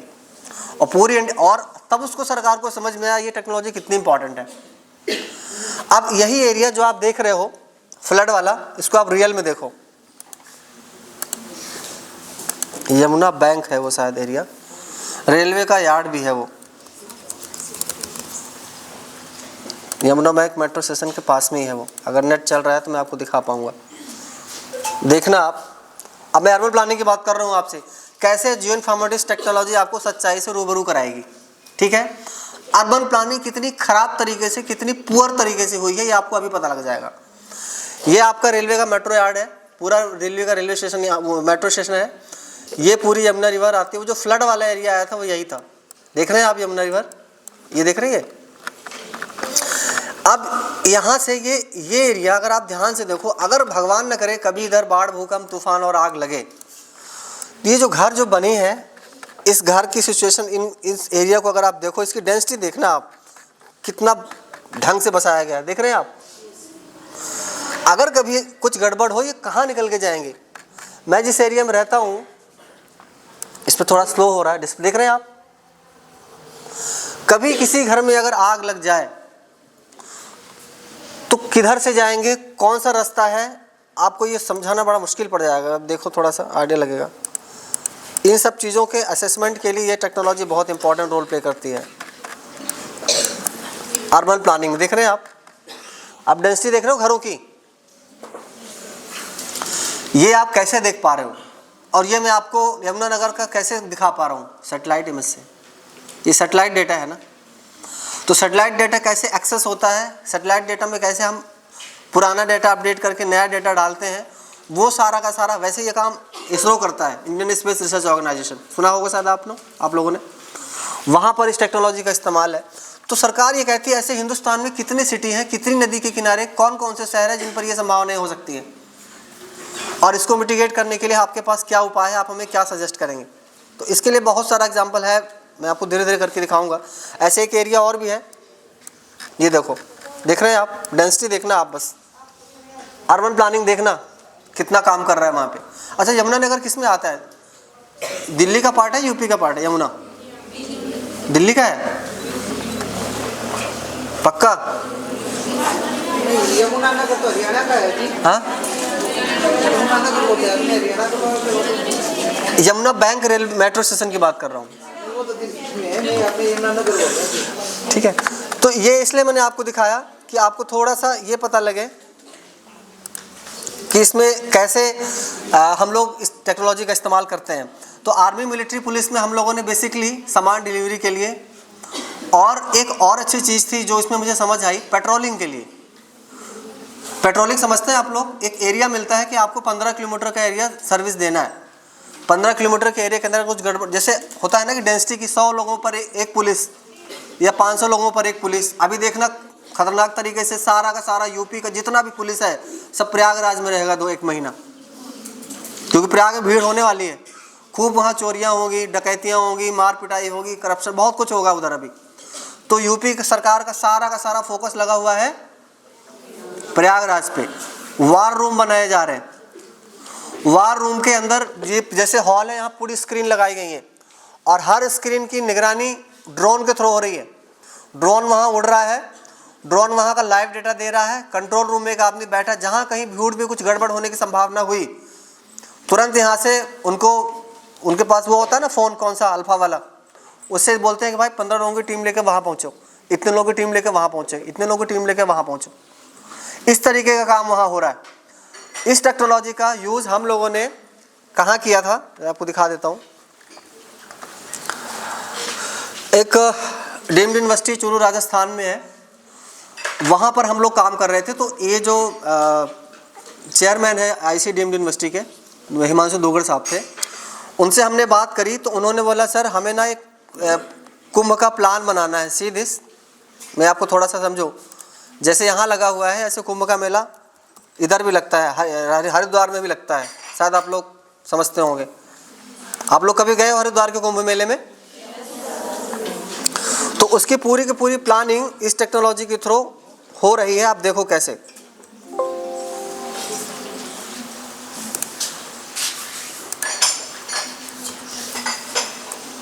ये सी दिस। Good morning. आज मैं अभी डिस्कस करूंगा आप लोगों के सामने कि देख पा रहे हो क्या ये पूरा कुंभ का माला हम लोग एसेट मैनेजमेंट में इस टेक्नोलॉजी का इस्तेमाल करते हैं, साइट मैनेजमेंट में करते हैं, सेफ्टी में करते हैं, सिक्योरिटी में करते हैं। अगर आप ध्यान से देखते चले, ये पूरा का पूरा 2025 तक का प्लान बना हुआ था, मास्टर प्लान पूरा राजस्थान सरकार का हरिद्वार, उसके लिए हम लोग जियो इन्फॉर्मेटिक्स हरिद्वार के आसपास का एरिया है। ये मेन नदी थी, यहाँ पे जो आपको रिवर वाला पैच दिख रहा होगा, हमें ये साइट मिली थी देहरादून का। यहाँ पर उन्होंने हमें बोला था कि कितने टेंट लगेंगे, कहाँ पुलिस वाले लगेंगे, उन सिक्योरिटी कहाँ पे लगेगी, पार्किंग कहाँ पे होगी, और कहाँ पर उनके लंगर लगेंगे, कहाँ पर उनका हवन होगा, कहाँ क्या बोलते हैं कुछ फर्स्ट एड बॉक्स वाले जो लोग होते हैं, दवाई ववाई देने वाले लोग, वो कहाँ पर होंगे, सारा का सारा जीआईएस पे। ये कुछ लैंड मिला था 8 एकड़ का हमें। ये बोला गया था इस 8 एकड़ की ज़मीन पे आप बताइए कितने लोग रख सकते हैं। फिर इसके अंदर भी उन्होंने बाइफरकेट किया था, वीवीआईपी लोग, इंडिया से, इंडिया भूकंप इसमें महाकुंभ में तो इंडिया से बाहर के लोग भी आते हैं, नॉट ओनली इन इंडिया, बहुत इंडिया में भी बहुत कैटेगरी के भी लोग आते हैं वहाँ, तो उनका एक एक लेवल का प्लान। फिर सब्स्टिट्यूट प्लान, जैसे अभी सर बता रहे थे कि मुझे अच्छा नहीं लग रहा है कि 200 बच्चे बाहर वेट कर रहे हैं, तो उनका भी ये सेम ये कहना था कि कुछ ऐसा साइट एक्स्ट्रा बना के रखना, अगर भीड़ ज़्यादा हुई तो उनको कहाँ रोका जाएगा। Getting my points. उसके लिए स्कैनर लगाए गए, सेंसर लगाए गए, एक एक बंदे की एंट्री हो रही है। कुंभ के अंदर कितने लोग एंट्री कर चुके हैं, कितनी गाड़ियां एंट्री हो चुकी हैं, सबकी सब डेटाबेस बन रहा है। कौन कौन से स्टेट से गाड़ियां आई, सारा डेटाबेस बन रहा है, ताकि अगर कहीं कुछ गड़बड़ हो तो पकड़ा जा सके, उस चीज़ को ट्रैक करने के लिए। ये सारा का सारा प्लान है, आप देख पा रहे होंगे। ये मैं क्यों दिखा रहा हूँ, ये मैं एप्लीकेशन सेक्टर्स बता रहा हूँ आपको, कि यही सर बता रहे थे ना कि कॉन्ट्रैक्ट बेस पे बहुत सारी जगह रखे जाते हैं लोगों को। तो अगर आप उनको बताओ कि जीआईएस टेक्नोलॉजी का यूज़ करके मैं ये कर सकता हूँ, ये कर सकता हूँ, ये कर सकता हूँ, तो आपको डेफिनेटली अपॉर्चुनिटीज़ मिलेगी। उसके बाद आता है डिज़ाइनिंग। ये है डिज़ाइनिंग का पार्ट। जब नदी के किनारे का ठीक पार्ट था, हमें मिला हुआ था, हमें उन्होंने बोला था 25-25 मीटर के टेंट लगाने हैं, मतलब एक टेंट के अंदर 2 लोग 3 लोग रह सकते हैं। 2 ऐसे बेड रखते हैं छोटे छोटे रखने के लिए, वो लोग तंबू वंबू बनाते हैं। वो कहाँ पे होगा, कैसे होगा, टॉयलेट बॉक्स किधर होंगे, डस्टबिन किधर होगा, आप समझना इस चीज़ को। देख पा रहे हैं ये टोटल लाइन कितनी है, ये वाली ये वो क्या बोलते हैं आजकल वो आते हैं मोबाइल होम्स आते हैं, टॉयलेट वाले, वो कहाँ रहेंगे, फिर उनकी सफाई कहाँ होगी, फिर उनकी क्लीनिंग कहाँ होगी, अगले दिन कैसे आएंगे, ये सारा का सारा जीआईएस बेस्ड प्लान हुआ है। देख रहे हैं आप। अब ये छोटे छोटे पैच हैं, पूरे पैच है। एक पैच को मैंने थोड़ा सैंपल करके दिखाया हुआ है यहाँ पे, कि एक ये जो टोटल है हमारा, अगर मान लो 250 मीटर का है या 500 मीटर का है, तो एक लाइन में कितने आएंगे, फिर टोटल कितने आएंगे, फिर इसके बाद इसकी blocking, A block, B block, C block, क्योंकि इस कुंभ वाले एरिया में हर जगह एक ही जैसा दिखता है। एक टेंट के सामने खड़े हो जाओ, लगता है कि अभी यहीं तो खड़ा था, सारे एक जैसे दिखते हैं, वो समझ रहे हैं आप। तो उसका नंबरिंग सिस्टम करना कि ए ब्लॉक में ये है, बी ब्लॉक में ये है, सी ब्लॉक में ये है, पूरा का पूरा कुंभ का प्लान। कुंभ का एग्जांपल इसलिए दे रहा हूँ क्योंकि अभी हाईलाइट है, लाइमलाइट है, चल रहा है, इसलिए मैं आपको एग्जांपल बता रहा हूँ। उसके बाद उसका 2D मैप्स, उसका 3D मैप्स, सारा जीआईएस बेस्ड। देख रहे हैं अब बनने के बाद कैसा लगेगा, वो एग्जीक्यूट जब होगा तो कैसा होगा, ये सारा का सारा लाइटिंग वगैरह कहाँ लगेगी, कितनी लाइट्स लगेगी, कितने लोग टेंडर डालेंगे, बैकअप प्लान होना चाहिए, ये सारा का सारा हमने यहाँ पर इन लोगों के साथ मिलकर प्लान किया हुआ था। ये हरिद्वार का है। कुंभ में इसमें मैंने काम नहीं किया, प्रयाग वाले में मैंने काम नहीं किया, हमने हरिद्वार वाले में काम किया था। बट अगर आप एक जगह कर सकते हो तो दूसरी जगह भी आप कर सकते हो। और ऐसे ही Lovely Professional University Phagwara Punjab में, वहाँ के उस समय वाइस चांसलर थे ये सर। यहाँ पर एक बहुत बड़ा प्रोजेक्ट मिला था इनको गूगल का, गूगल जिसको आप लोग यूज़ करते हैं, तो वहाँ पर उनको एनोटेशन डालने थे, घरों के एनोटेशन डालने थे। इंडिया में अगर आप कोई सामान ऑर्डर करते हो, समझना मैं क्या बताने की कोशिश कर रहा हूँ, इंडिया में अगर आप कोई अपने मोबाइल फ़ोन से सामान ऑर्डर करते हो तो पहले वो पूछता है कि आप कहाँ रहते हो, आपकी लोकेशन क्या है बताइए। उसके बाद बोलता है कि आधे घंटे में पिज्ज़ा आ पाएगा कि नहीं आ पाएगा, ऐसा बोलते हैं। फॉरेन कंट्रीज़ में ऐसा सिस्टम है, अगर आपने फ़ोन ऑर्डर किया तो बोलते हैं सर 11 बजे आप घर से निकलोगे, 12 बजे ऑफिस पहुँचोगे, 2 बजे वहाँ जाओगे, फिर 4 बजे दोबारा आओगे। तो आप ये बताओ कितने बजे आना है, समझ रहे हैं आप। मतलब एक एक आदमी की निगरानी है, वहाँ पे गलत नहीं कर, तुमको पता है 12 बजे आदमी कहाँ मिलेगा। इतना शार्प लेवल का डेटा, इसीलिए वो डेवलप्ड कंट्री है। और हम अभी उस तैयारी में हैं, धीरे धीरे तैयारी हो चुकी है। तैयारी तो उसी दिन हो गई थी हिंदुस्तान की जिस दिन हिंदुस्तान ने एक साथ 104 सैटेलाइट लॉन्च कर दिए, जिसमें इंडिया के सिर्फ 3 ही थे। 99 सैटेलाइट तो दूसरी कंट्री के थे। तो जब दूसरे कंट्री वाले इंडियन साइंटिस्ट को बोल रहे हैं कि हमारा भी लॉन्च करो, तुम सस्ते में लॉन्च कर देते हो, तो इसका मतलब हो गया ना काम। दुबई से आदमी, कैलिफोर्निया से आदमी, ऑस्ट्रेलिया से आदमी अगर एम्स में आके या बाबा रामदेव के यहाँ आके अपना दवाई करवा रहा है तो समझ लो क्या हो रहा है, क्या होने वाला है। सस्ता पड़ता है, लोग ठीक है, दवाई ठीक है, तो हो रहा है उस लेवल पे काम। लेकिन आपको थोड़ा सा और उसमें पुश देना है, आपको थोड़ा सा और गूगल समझना। आप इतना बड़ा चैलेंज हुआ है इस टेक्नोलॉजी में, आप यकीन नहीं करेंगे। अहमदाबाद में राफेल बनाने का जो भारत सरकार को ऑर्डर मिला है, कितने, कौन सा था वो, सुना है आपने नेट में, गूगल पे सुना कभी? 400-500 राफेल बनाने का ऑर्डर आया। ये वही राफेल है जो पहले कभी हमने किसी दूसरे कंट्री से खरीदा था। आज ये सरकार अहमदाबाद में लेके आ गई। उस राफेल के अंदर टायर लगेंगे, ट्यूब लगेंगे, नट लगेगा, फैन लगेगा। सोचो कितना बड़ा काम चालू हो रहा है। और एक एक राफेल 400-500 इतने महंगे आते हैं, 500-500 करोड़ के आते हैं वो। तो 400-500 राफेल अगर हमने बना लिए, एक झटके में अगर हमने दे दिया तो पूरे कंट्री को जाने वाला है। तो उस लेवल का इंडिया बनने वाला है। लेकिन उसमें आप सबका कंट्रीब्यूशन चाहिए। सारे लोग ये काम नहीं कर सकते। कोई नट लगाएगा, कोई फैन लगाएगा, कोई ट्यूब लगाएगा, कोई सफाई करेगा, कोई इंजन बनाएगा, कोई पेंट करेगा उस पर, बहुत सारा काम है। तो ये ऐसे ही दिल्ली टेक्निकल यूनिवर्सिटी है। दिल्ली टेक्निकल यूनिवर्सिटी के उस समय SK सिंह वहाँ पे थे, HOD थे। अभी वो Rajasthan university, government Rajasthan university में वाइस चांसलर हो चुके हैं। उन्होंने हमें बुलाया हुआ था इंजीनियर्स के लिए। सीवरेज प्लान उनको बनाना था अपने किसी कंट्री का। सीवरेज प्लान आप समझते हैं, मैं आपको दिखा देता हूँ GIS टेक्नोलॉजी के थ्रू सीवरेज प्लान कैसे। वैसे ये स्मार्ट सिटी का प्लान है। देखिए ये हमने काम किया था, ये देखें स्मार्ट सिटी जिसको आप बोलते हैं वो ये है एक्चुअल में। This is satellite data. अब इसके अंदर हमें एक एक घर की एक एक डिटेल चाहिए थी। बाद में इसमें फ्लड मैनेजमेंट भी आ गया, इसके अंदर पावर सप्लाई मैनेजमेंट भी आ गया, इसके अंदर अर्बन से रिलेटेड जो मैनेजमेंट होता है वो सारा आ गया। इसमें हमें जानकारी ये पता करनी थी कि ये जो घर हैं वो किसके हैं और किस टाइप, यूज़ क्या है इस घर का, और इसमें लोग कितने रहते हैं, उनका एजुकेशन, लिटरेसी, इनकम कितना है वो पता करना था। ये सारा का सारा GIS बेस्ड बच्चों ने बनाया, स्टूडेंट्स ने ही इस पे काम किया हुआ है। ये उसका डिटेल है, सर्वे भी हुआ था, सर्वे करके डेटा लेके आए थे।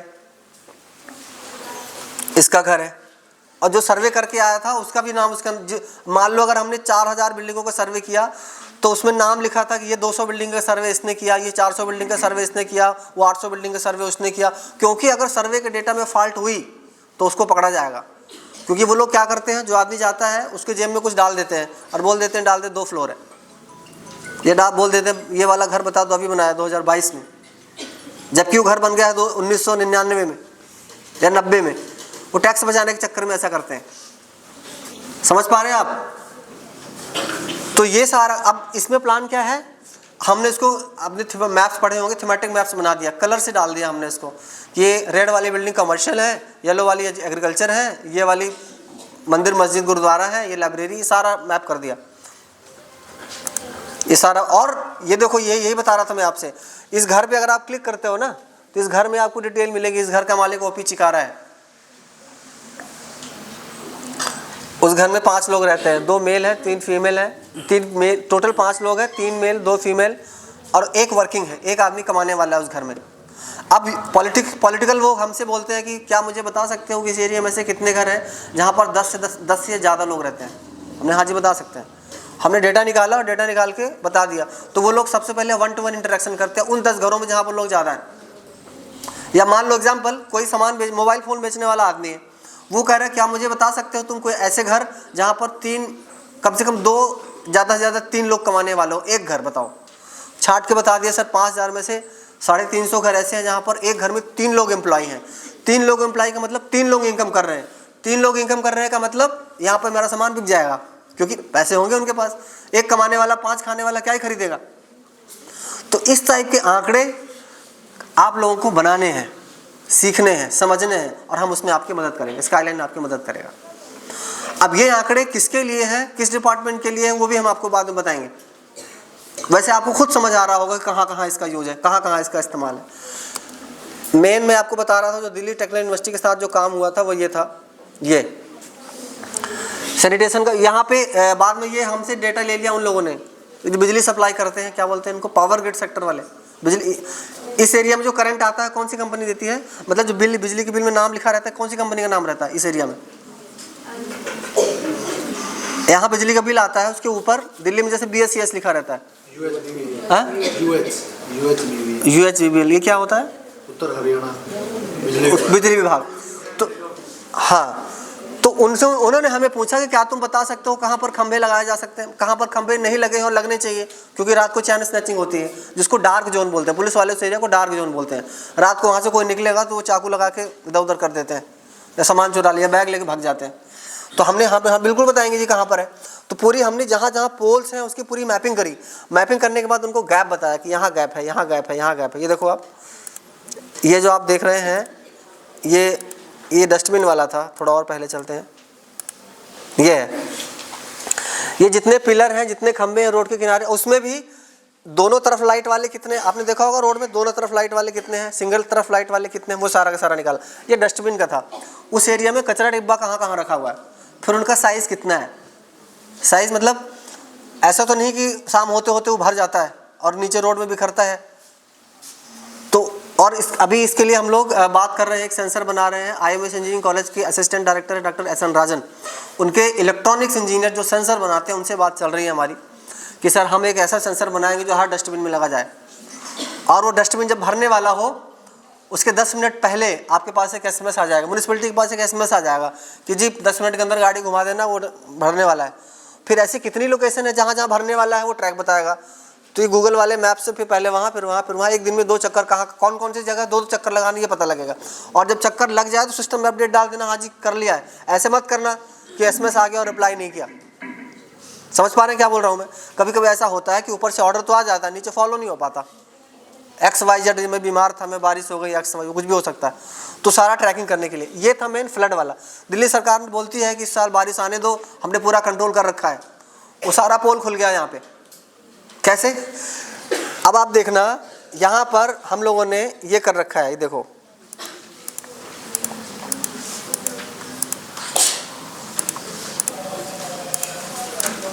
ये देखो आप, ये जो छोटे छोटे डॉट्स आपको दिख रहे हैं इस मैप के अंदर, ये डॉट्स दिख रहे हैं आपको, ये वाले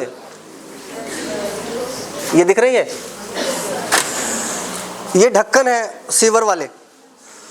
तो कहाँ पर है, किस गली में है, मेन लाइन में कितने हैं, ट्रिब्यूटरी लाइन में कितने हैं, इन सब की मैपिंग।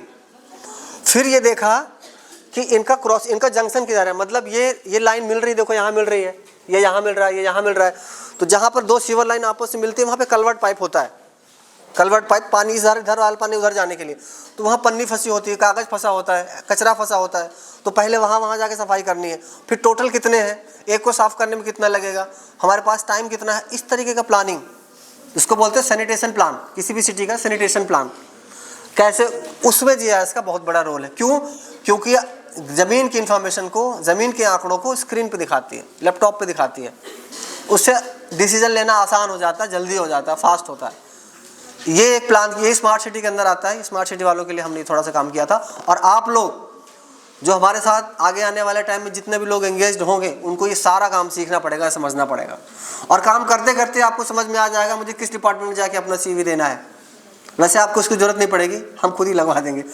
अभी एक ऑर्गेनाइजेशन है नोएडा में, वहाँ हमने बात करी थी, तो 170 लोग उन्होंने मांगे थे। तो 170 में से 100 का अरेंजमेंट तो हो गया है, मतलब चूँकि मल्टीपल सेंटर है, अलग अलग सेंटर है। 70 लोग अभी हम और देख रहे हैं कि वो 70 लोग कहाँ से आएंगे, उनको कहाँ प्लेसमेंट देंगे, वो एक अलग मैटर है, उस पर कभी फुर्सत में बात करेंगे। इसी तरीके से और भी गवर्नमेंट के बहुत सारे, ये एक बहुत अच्छी चीज़ बता देता हूँ आपको। दिल्ली स्कूल ऑफ इकोनॉमिक्स में ये जो बंदा बैठा हुआ है डॉक्टर RB सिंह, इंडिया का पहला जोग्राफर है, फर्स्ट पूरे इंडिया को रिप्रेजेंट करता है। जैसे हिंदुस्तान का सबसे बड़ा आदमी राष्ट्रपति होता है, राइट, ऐसे हिंदुस्तान में ज्योग्राफी के नाम पे पहला आदमी ये था, ये जो बैठे हुए हैं डॉक्टर RB सिंह सर। अब तो इनकी डेथ हो गई है पिछले 2-3 साल पहले। तो ये लोग UGC को जब लेटर लिखते थे, वहाँ उन्होंने जियो साइंस का एक पेपर कंपलसरी करवा दिया। जिसमें जियो साइंस के अंदर ये सब आता है, remote sensing, lidar, drone, photogrammetry. अच्छा, ये सब इसलिए होता है, इन्होंने इसलिए ये इम्प्रेस हुए थे इस बात पे, इन्होंने एक डेटा देखा मेरा, उन्होंने बोला कि सर आप स्मार्ट सिटी में GIS का रोल, फोटोग्रामेट्री का रोल, ड्रोन का रोल क्या है बताइए। तो मैंने उनको ये चीज़ दिखाई, इस बात को लेके वो काफ़ी खुश हुए। अब आप देखना इस चीज़ को, ये पूरा का पूरा देहरादून रेलवे स्टेशन आपकी स्क्रीन के सामने है। अब देहरादून अथॉरिटी जो वहाँ बैठी है, उसका जो सीनियर अधिकारी है वो अपने पूरे प्लेटफॉर्म को एक नज़र में देखना चाहता है, 5 मिनट में देखना चाहता है कि मेरा साफ़ सफाई किधर है, मेरी कौन सी बिल्डिंग किधर है, किस एरिया में है, कहाँ पर चीज़ गड़बड़ है, कहाँ व्यवस्थित किया जा सकता है। सब उसको निकल के आ गया। फिर उन्होंने बोला ये पूरा करने में आपको क्या क्या काम करना पड़ेगा। आपने उनको बताया ऐसा ऐसा ऐसा, ये सब सारी ड्रोन टेक्नोलॉजी यूज़ करनी पड़ेगी, मैपिंग टेक्नोलॉजी यूज़ करनी पड़ेगी। तो पहले तो हमने उनको 360 डिग्री मैप दिखाया देहरादून रेलवे स्टेशन का। वो देख के खुश हुए, क्योंकि वो सीनियर जोग्राफर थे, उनको पता था प्लानिंग डिपार्टमेंट में मुझे बुलाया जाता है। तो उन्होंने रिकमेंड कर दिया कि जितने भी म्यूनिसिपैलिटीज़ कॉर्पोरेशन है उन सबको बोलो 3D मैप बनाना चालू करें, ताकि मुझे आंकड़े दिखें।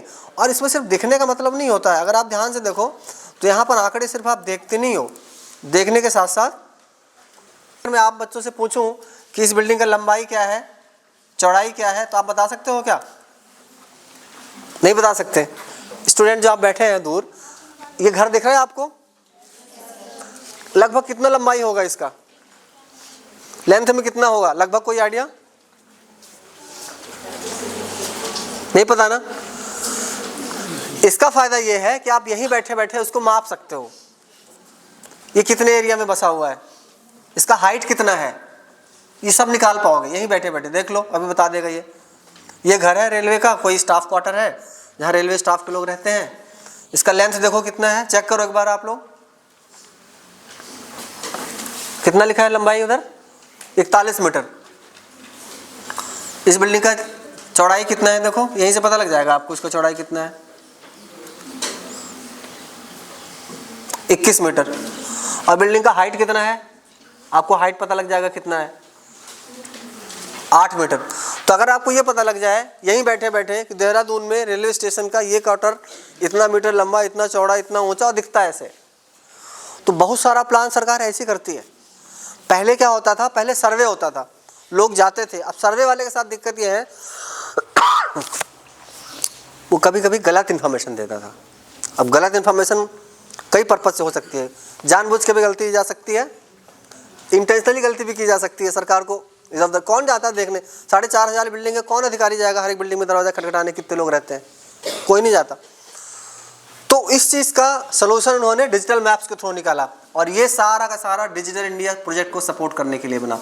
भारत सरकार का जो प्रोजेक्ट है गवर्नमेंट का डिजिटल इंडिया, उसके लिए सारा डेटा डिजिटली तैयार किया गया। ऐसे और भी बहुत सारे डिपार्टमेंट्स हैं, बहुत सारे ऑर्गेनाइजेशन हैं जो लोग इस टेक्नोलॉजी का इस्तेमाल करते हैं। चूँकि हम लोग, हमारी संस्था इसमें काम करती है, तो लास्ट टाइम जब एक सरकार थी तो हमारी संस्था को अटल रतन सम्मान भी मिला उस प्रोग्राम के तहत। चूँकि डिजिटल इंडिया के हम लोग सपोर्ट कर रहे थे, स्मार्ट सिटी के लिए हमने काम किया था, तो उस समय शायद कुछ दिनों के लिए ये लोग बने हुए थे। तो ये कुछ छोटे छोटे ग्लिम्स हैं। दिल्ली यूनिवर्सिटी इस सबसे ज़्यादा आज जो काम कर रही है वो इंजीनियरिंग डिपार्टमेंट में ड्रोन टेक्नोलॉजी को लेकर कर रही है। Drone repairing, drone maintenance, drone का कैसे इस्तेमाल होगा, ड्रोन से क्या क्या काम किया जा सकते हैं, मैं आपको दिखा देता हूँ। एक हमारे साथ अधिकारी थे, chief development officer doctor Rajendra Paisiyar, Mohanlal Sukhadia University Rajasthan में है। अभी उनका वीसी का नाम याद नहीं आ रहा है मुझे, कौन है वहाँ पे। उन्होंने ड्रोन टेक्नोलॉजी को लेकर के पूरे राजस्थान में ड्रोन दीदी स्कीम आई हुई है, शायद आप लोगों को पता होगा। पंचायत लेवल पे भारत सरकार ड्रोन दे रही है मुफ्त का, फ्री का, और वो ये कह रही है कि आप महिलाओं को, मतलब गर्ल्स स्टाफ को ड्रोन चलाना उड़ाना सिखाओ। उसका फ़ायदा ये है कि पंचायत के अंदर रहने वाली कुछ और महिलाएं प्लस एक ट्रेंड स्टाफ रह के उस पंचायत की एरिया की ड्रोन, जैसे सर बता रहे थे कि स्प्रे करेंगी वो। साउथ में बहुत तेज़ी से चल रहा है, अभी थोड़ा नॉर्थ में अभी स्टार्ट हुआ है, धीरे धीरे स्टार्ट हुआ है। तो वहाँ पर भी आपके लिए अच्छी स्कीम आ रही है पंचायत लेवल पे। आपको एक बार जाके पता कर लेना कि पंचायत लेवल, आपकी इस एरिया में पंचायत लेवल पे वो स्कीम आई है कि नहीं आई है। तो आपको बस ड्रोन उड़ाना आ जाए, खर्चा पंचायत के पास आएगा, उस पंचायत के अंदर कितने गांव आते हैं, कितने खेत आते हैं, वो बाद में अलग पूरा प्रोजेक्ट है। वहाँ भी आप अपने चीज़ों को देख सकते हैं, समझ सकते हैं। इसमें जो मेरा मेन इंटरेस्ट था आपको बताने का वो ये था कि NHI द्वारका में इनका ऑफिस है। लगभग हर साल 4-5 लोग मांगते हैं कि आप हमें ड्रोन डेटा प्रोसेस करने वाले लोग भेजिए हर साल। तो NHI के साथ आप लोग काम कर सकते हो। NHI के साथ हमने बहुत सारा, NHI मतलब national highway authority of India, जो चौड़ी चौड़ी सड़कें, चौड़े चौड़ी ब्रिज, जब आप जाते हैं तो मिलते होंगे ना आपको रास्ते में। ये देखो हम लोगों ने उस पर काम किया था, आप लोग भी करेंगे। जब हमारे साथ जुड़ेंगे तो आपको आइडिया लगेगा कि NHI कैसे यूज़ करता है इस प्रोजेक्ट को। ये देखो आप,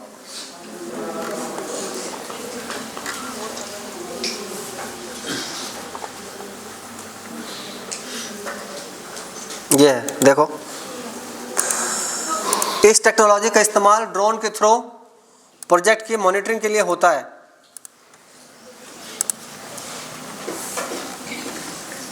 ये है प्रोजेक्ट का स्टेटस मॉनिटर करने के लिए होता है। देखो यहाँ पे लिखा है 0+765, मतलब हाईवे जहाँ से बनना चालू हुआ है वहाँ से 765 मीटर दूर ये बन रहा है स्ट्रक्चर, जब बनना चालू हुआ था हाईवे। ठीक है, ऐसे और चलो। एप्को एक बहुत बड़ी कंपनी है, डॉक्टर VN दुबे इसके प्रोजेक्ट डायरेक्टर थे, NHI के साथ काम कर रहे थे। उसके बाद मुकेश कुमार हुए, सूरत, ये हरियाणा से है वो, सुरेश कुमार हरियाणा के हैं वो, अभी उनका ट्रांसफ़र हो गया है, वो उधर सिक्किम तरफ चले गए हैं। अब देखना यहाँ पे जो इंपॉर्टेंट चीज़ मैं बताना चाह रहा हूँ, जो हाईवे बन रहा है 1+628, मतलब 1 किलोमीटर प्लस 628 मीटर दूर ये स्ट्रक्चर बन रहा है, राइट। NHI टेंडर निकालती है लोगों को प्रोजेक्ट एग्जीक्यूट करने के लिए कि ये 2 लाख करोड़ का प्रोजेक्ट है, इसमें से 12-12, 20-20 किलोमीटर का टेंडर आप डलवा दो। तो एक आदमी को सारा प्रोजेक्ट नहीं देती, टुकड़ों में देती है, 10-12 लोगों को देती है। जैसे आप बैठे हैं ऐसे ही सारे कॉन्ट्रैक्टर बैठे थे। और हमारे ट्रांसपोर्ट मिनिस्टर कौन है इस समय? ट्रांसपोर्ट मिनिस्टर कौन है इंडिया का इस समय? हाँ, गडकरी साहब बिल्कुल अपनी मंत्रिमंडल के साथ बैठे हुए थे और ये वीडियो चल रही थी। और ये वीडियो नितिन गडकरी साहब के लिंक्डइन के प्रोफाइल में भी मिलेगा, सेम वीडियो, आप देख लेना, चेक कर लेना। उन्होंने ये वीडियो डाली थी और वो ये कह रहे थे कि कैसे मैं कॉन्ट्रैक्टर को टाइट करता हूँ।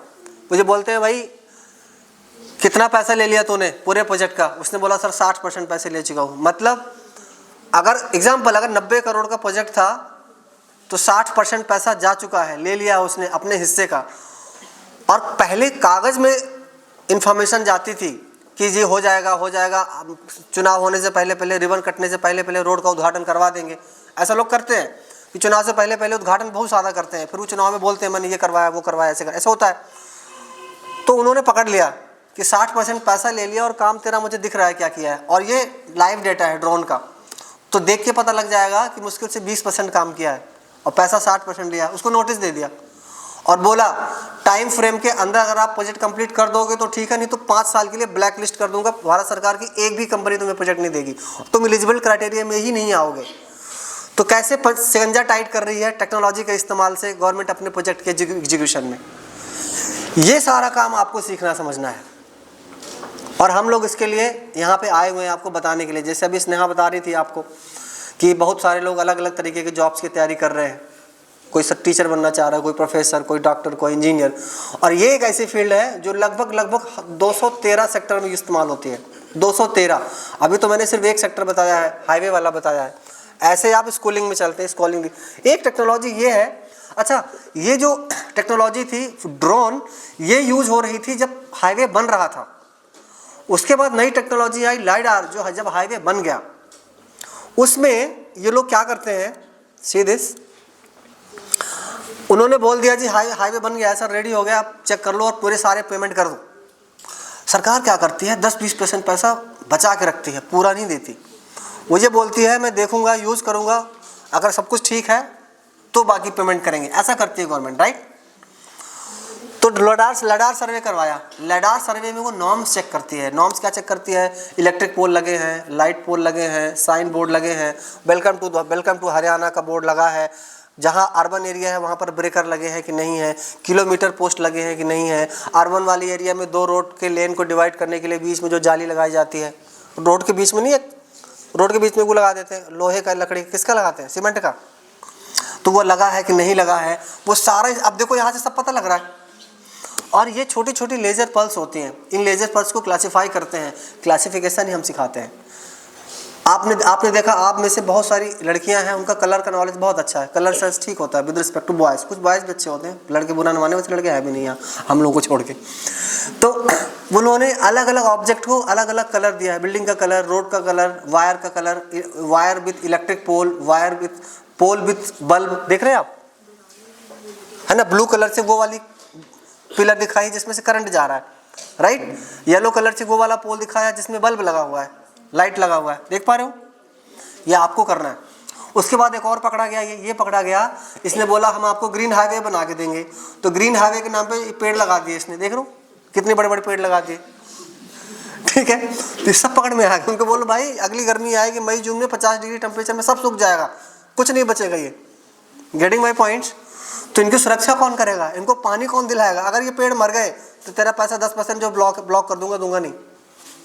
तो ये आफ्टर प्रोजेक्ट मॉनिटरिंग, जब रोड हाईवे बन के तैयार हो गया, लास्ट 10-20% देना है, तब की मॉनिटरिंग के काम आता है। ये सारी टेक्नोलॉजी आपको सीखनी है, समझनी है। जो लास्ट उधर पीछे बैठे हुए हैं, आप मेरी बात समझ पा रहे हो क्या? हाथ उठाओ जिसको समझ आ गया प्लीज। ठीक है, थैंक यू। मैं इसलिए पूछ रहा हूँ, कहीं ऐसा तो नहीं कि मैं बोल रहा हूँ तुम सो गए सारे के सारे।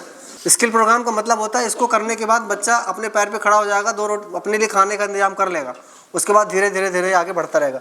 तो इसका इस्तेमाल आराम से गवर्नमेंट अपने अलग अलग सेक्टर्स में कर रही है।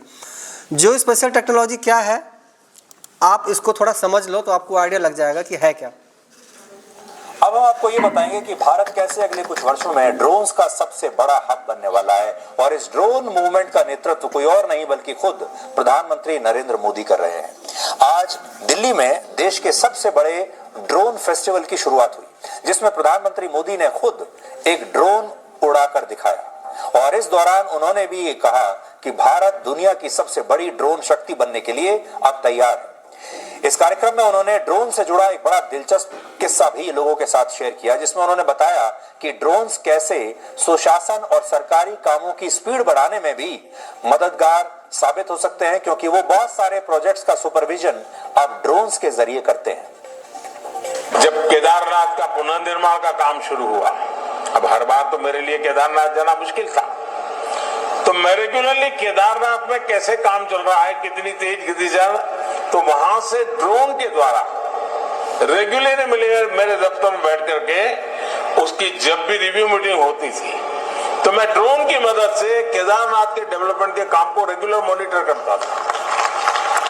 तो अब धीरे धीरे लगभग हर सेक्टर में ये होने वाला है, ये चीज़ आने वाली है। मैं सारे लोगों से ये चाहता हूँ कि आप इस टेक्नोलॉजी को सीखो, समझो, देखो। भारत सरकार कितना पैसा और खर्च करेगी इस टेक्नोलॉजी पे देख लो। गवर्नमेंट ने ऑलरेडी मास्टर प्लान बना रखा है, बहुत सारा पैसा बजट दे रखा है इंफ्रास्ट्रक्चर डेवलपमेंट में। सीधी नया जीवन और जीवन में नया सुधार। 25 जून 2015 से शुरू हुआ देश का अब तक का सबसे बड़ा अर्बन ट्रांसफॉर्मेशन प्लान। इसी विजन का नाम है अमृत। हमारे पास एक लड़का था हमारे सेंटर में, एक क्या नाम उस लड़के का जो इस प्रोजेक्ट में काम कर रहा था, अमृत एप्लीकेशन का इंस्टॉल करवा रहा था हमसे, गौरव। बहुत बड़ा, मतलब बहुत ज़्यादा क्वालिफिकेशन नहीं है उसकी, ग्रेजुएशन पास आउट है वो, और वो भी इस प्रोजेक्ट में काम कर चुका है। ऐसा सर्विस लेवल इंप्रूवमेंट प्लान जो शहरों को जड़ से सशक्त करे। इस देश के 40% जनसंख्या जो या तो शहरों में जीवन गुजारा करती है या शहरों पर आधारित अपना जीवन गुजारा करते हैं, उनको क्वालिटी ऑफ लाइफ कैसे मिले, एक सामान्य मानवीय की जो प्राथमिक आवश्यकताएं हैं उसकी पूर्ति कैसे हो। जब पूरे विश्व का ध्यान भारत की तरफ है तो हम दुनिया जिन ऊंचाइयों पर पहुंची है उसे बराबरी करने की दिशा में और उससे आगे बढ़ने की दिशा में पहल कैसे करें, प्रारंभ कैसे करें और किस दिशा में आगे बढ़े। लक्ष्य था सुविधाओं के स्तर में सुधार लाना और ये सब कुछ करेगा अमृत 1 लाख करोड़ रुपए के खर्च पर। हर घर पानी पहुंचाने के लिए वाटर स्टोरेज, डिस्ट्रीब्यूशन नेटवर्क और वाटर रिसोर्सेज, इनमें से कोई एक भी पहलू में गड़बड़ हुई तो पूरे शहर का वाटर सिस्टम लड़खड़ा जाता है। इस गैप को भरने का काम है अमृत मिशन का। शहरों में सीवरेज सिस्टम के योग्य कार्यान्वयन के लिए उसके संवर्धन, विकेंद्रीकरण और रिहैबिलिटेशन का कार्य भी होगा और वाटर रिसाइकलिंग के द्वारा उसके रीयूज की भी व्यवस्था की गई है। मल प्रबंधन, सुअर और सेप्टिक टैंक की मैकेनिकल ये हो बेहतर सुविधाएं और प्रदूषण का स्तर भी हो कम। एनर्जी एफिशिएंट स्ट्रीट लाइट और लैंप्स। तो ये मैं इसलिए आपको दिखा रहा था कि भारत सरकार बहुत सारा प्लान लेके बैठी है। ज़रूरत इस बात की है कि इस टेक्नोलॉजी की नॉलेज लोगों को कम है, वो ट्रेडिशनल तरीके से इस काम को कर रहे हैं। मैं यहाँ पे आप लोगों को ये बताने आया हूँ कि अगर आप इस टेक्नोलॉजी को अडॉप्ट करते हैं तो आपका भविष्य उज्जवल है, आपको ज़्यादा परेशान नहीं होना है। आप बिल्कुल टेंशन मत लो कि आपके 99% नहीं आए तो मेरा क्या होगा। पेरेंट्स को भी इस बात की टेंशन लेने की ज़रूरत नहीं है कि अगर बच्चे का 95% नहीं आया तो उसको जॉब नहीं मिलेगी, ऐसा बिल्कुल नहीं है। हाँ, आपके पास स्किल्स हों, आप उस चीज़ को सीख जाएं, समझ जाएं, बोल पाएँ, अथॉरिटी को बता पाएँ कि सर मैं ये कर सकता हूँ, मेरे से ये हो सकता है, ये देखो मैंने किया हुआ है। वो प्रोजेक्ट आपको दिखा दे तो आप कर पाएंगे। जैसे कोविड प्लान में आपको बता देता हूँ, कोरोना काल जो गुजरा है 90 दिन का था वो शायद, राइट। पूरे हिंदुस्तान ने कोरोना का टाइम देखा, वहाँ पर इस टेक्नोलॉजी का बहुत तेज़ी से इस्तेमाल हुआ है। आपको याद होगा भारत सरकार ने एक एप्लीकेशन जारी किया था, उसका नाम था आरोग्य सेतु, मोबाइल फ़ोन पे, याद है। बट चूँकि उसमें गलत इन्फॉर्मेशन, सही इन्फॉर्मेशन या प्रॉपर इन्फॉर्मेशन नहीं जाती थी तो उसका उतना ज़्यादा इम्पैक्ट नहीं पड़ा। हम लोगों ने जहाँ जहाँ क्वारंटाइन लोग मिले थे उनकी मैपिंग करी पूरे दिल्ली में। मैपिंग करने के बाद एक जोन बनाया 2-2 किलोमीटर का। ऐसे ऐसे घर मतलब थे जहाँ जिस घर में क्वारंटाइन लोग मिलते थे उसके घर के नीचे पुलिस खड़ी हो जाती थी। कहीं कहीं मैंने देखा वो गोल गोल वो बना देते थे उसके गेट के सामने ताकि वो बाहर ना निकले। ऐसा देखा होगा शायद आप लोगों ने, देखा कभी? बाहर नहीं निकलने देते थे जिस घर में कोरोना का पेशेंट होता था। तो उसके लिए ये प्लान था कि हमने उनकी मैपिंग करी क्वारंटाइन लोगों की, उनका बफर जोन लगाया। बफर लगाने के बाद ये तो सिर्फ एक प्लान था, इसमें जो सबसे इम्पोर्टेंट चीज़ ये थी कि वहाँ के हॉस्पिटल, उस एरिया में रहने उस एरिया में टोटल हॉस्पिटल कितने हैं। हॉस्पिटल के बाद वहाँ के एमएलए विधायक जो एक वार्ड को देखता है उससे इन्फॉर्मेशन ली गई, भाई तुम्हारे एरिया में 50 पेशेंट आए हैं कोरोना के, आप बताओ उनके लिए तुम्हारे पास क्या प्लान है, क्योंकि तुम जनप्रतिनिधि हो, तुम्हें लोगों ने चुना है, यही ना, तो उनके लिए क्या व्यवस्था करोगे। तो वहाँ के लोगों ने क्या किया, देखो ये सेंटर्स हैं, इन सेंटर्स पे सर्कल बना दिया गया। South Delhi, west Delhi, east Delhi, जितने भी थे सेक्टर, हर सेक्टर्स के लिए ये उनके बीच का डिस्टेंस बताया उन्होंने।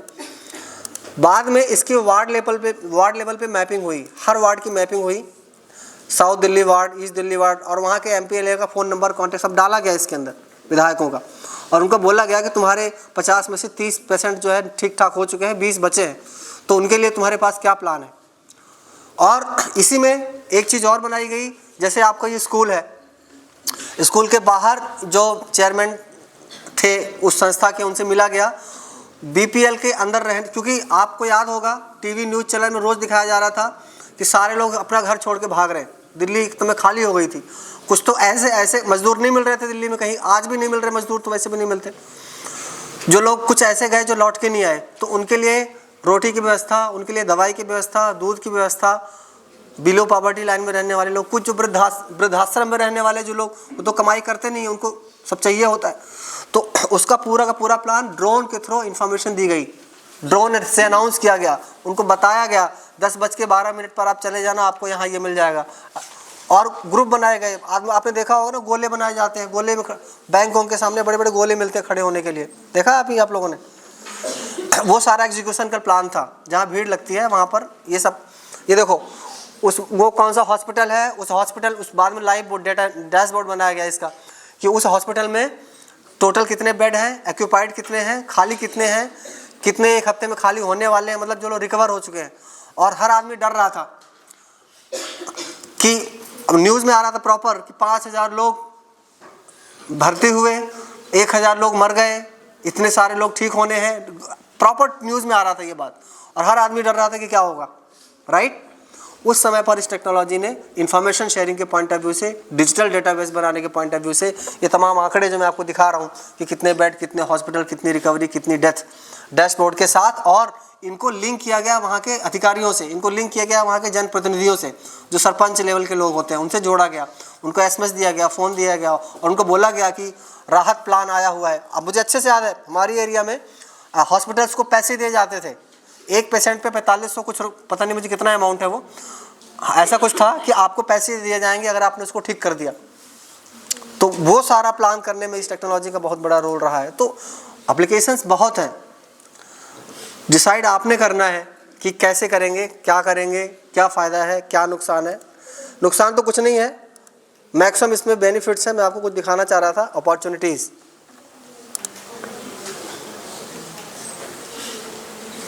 मैं आपको कुछ, ये आप देखिए तो आपको थोड़ा सा आइडिया लगेगा।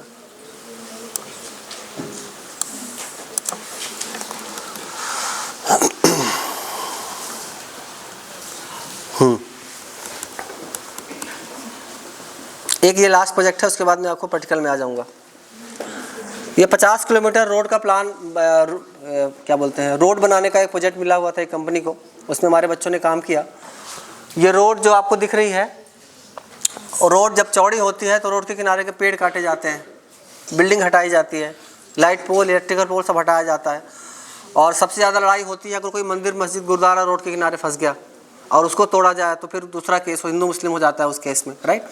तो ये सारा का सारा रिकॉर्ड GIS टेक्नोलॉजी के थ्रू बनाया जा सकता है, दिखाया जा सकता है। और अगर कोई नया हाईवे बनता है तो हाईवे की दोनों तरफ की ज़मीन पर क्या प्रभाव पड़ेगा, वहाँ का लैंड यूज़ में क्या चेंजेस होगा। लैंड यूज़ का मतलब ज़मीनों का जो इस्तेमाल लोग करते हैं, चाहे खेती के लिए करें, चाहे घर बनाने के लिए करें, या किसी और पॉइंट ऑफ व्यू से करें, तो उसका पूरा रिकॉर्ड बनाया गया। देखो आप, ये पसंद कितना था, ये 57 किलोमीटर का हाईवे कर्नाटका में जो बनना था, उसमें रोड के दोनों तरफ 2.5 किलोमीटर में 80% तो एग्रीकल्चर ज़मीन थी। 48.61 स्क्वायर किलोमीटर बैरन रॉकी एरिया था, 49 स्क्वायर किलोमीटर में पानी भरा हुआ था, 186 स्क्वायर किलोमीटर के एरिया में वहाँ अर्बन था। अर्बन मतलब आबादी वाला एरिया था, अगर आप देख पाएँ यहाँ पे तो। उसके बाद फॉरेस्ट 950 स्क्वायर किलोमीटर में वहाँ फॉरेस्ट एरिया था, और 456 एरिया में वेजिटेशन। वेजिटेशन मतलब घास फूस, छोटी छोटी घास फूस जो रोड कमर के नीचे या इतनी छोटी छोटी घासें होते हैं, ये वाला एरिया था। टोटल जो एरिया था वो 8566 स्क्वायर किलोमीटर का एरिया था, रोड के दोनों तरफ 2.5 किलोमीटर बफर में। ये आंकड़े निकालना, ये आंकड़े बनाना, ये सब आपको सीखना समझना है। अगर आप ये कर पाते हो तो हाईवे अथॉरिटी में आप आराम से लग सकते हो, बहुत आज इजीली लग सकते हो। ये एक प्रोजेक्ट था, मैं गया था उधर अभी कुछ दिनों पहले, हमारा एक सेंटर वहाँ भुवनेश्वर, उड़ीसा में एक जगह भुवनेश्वर, जगन्नाथपुरी से 100 किलोमीटर पहले पड़ता है। वहाँ पर वहाँ की जो सरकार थी, भुवनेश्वर नीट, आप कहीं भुवनेश्वर सिटी जाओ, बिल्कुल इंदौर का डुप्लीकेट लगेगा आपको। इंदौर सिटी इतना नीट एंड क्लीन है, हर साल उसको अवार्ड मिलता है, शायद आप लोगों ने न्यूज़ वगैरह में सुना होगा। भुवनेश्वर भी उसी में अगली कगार। अब मुझे अगला इंदौर अगर दिख रहा है तो भुवनेश्वर दिख रहा है। वो ज़मीन के इस ये नदी है, नदी के अंदर जो कचरा जमा है, उस कचरे की मैपिंग इन्होंने इस टेक्नोलॉजी के थ्रू करी, GPR के थ्रू करी। और ये एक नाव होती है, नाव के अंदर एक सेंसर होता है, उस नाव को चला दिया सेंसर के अंदर। ये नाव की लोकेशन है, नाव जहाँ जहाँ गई है उसका XYZ है, और वो सेंसर वहाँ से डेंसिटी मेजरमेंट करता है कितना। वो नाव क्या करता है, लेज़र बीम फेंकता है। लेज़र बीम अगर पास हो गई तो मतलब नदी साफ़ है, लेज़र बीम अगर पास नहीं हुई, उसको पास होने में टाइम लग गया, तो उसका मतलब वो कचरा है। और अगर लेज़र बीम गई ही नहीं, मतलब ज़्यादा कचरा है, समझ रहे हैं आप। तो ऐसे करके उसका वॉल्यूम निकाला गया कि इस पूरे कचरे की सफाई करने में कितना मीट्रिक टन निकालना पड़ेगा और कितना खर्चा आएगा। तो इस तरीके के प्रोजेक्ट्स भी आप लोग उन लोग कर रहे थे इस मामले में। मोबाइल फ़ोन बेस्ड बहुत सारे एप्लीकेशन अभी आ चुके हैं GIS बेस्ड, जिसमें भारत सरकार अपने प्रोजेक्ट को एग्जीक्यूट करने में इस टेक्नोलॉजी का इस्तेमाल कर रही है। इसमें एक जो मेन चीज़ थी जो मैं दिखाना चाह रहा था आपको, वो था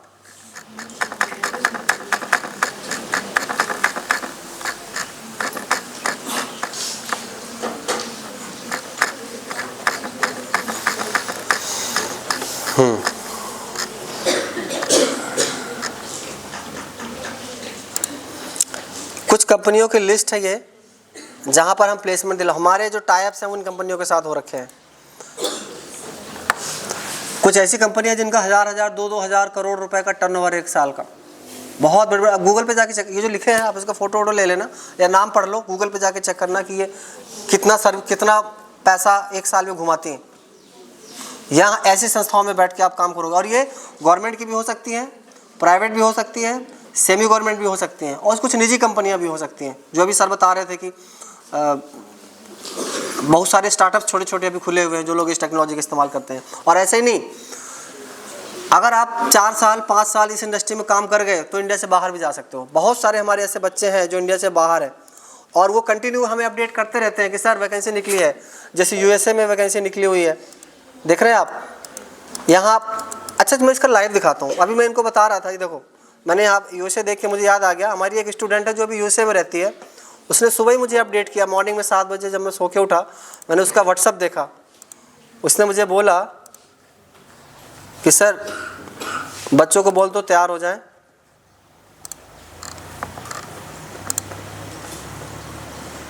ये है वो, इसके ब्रदर भी वही है, इसके ब्रदर ऑस्ट्रेलिया में है, ये यूएसए में जॉब करती है, हॉस्पिटल लाइन में है, लेकिन अभी जीआईएस में जाना चाहती है। उसने सुबह ही मुझे ये मैसेज भेजा है, टाइम देख लो, टुडे दिख रहा है, टुडे 7:30 पे उसने मुझे भेजा। मैंने कहा ओके ग्रेट, थैंक यू। मैं इसके रिगार्डिंग आपसे 9:10 पे बात किया हूँ, आपके यहाँ आने से पहले यह वैकेंसी निकाल के बताई।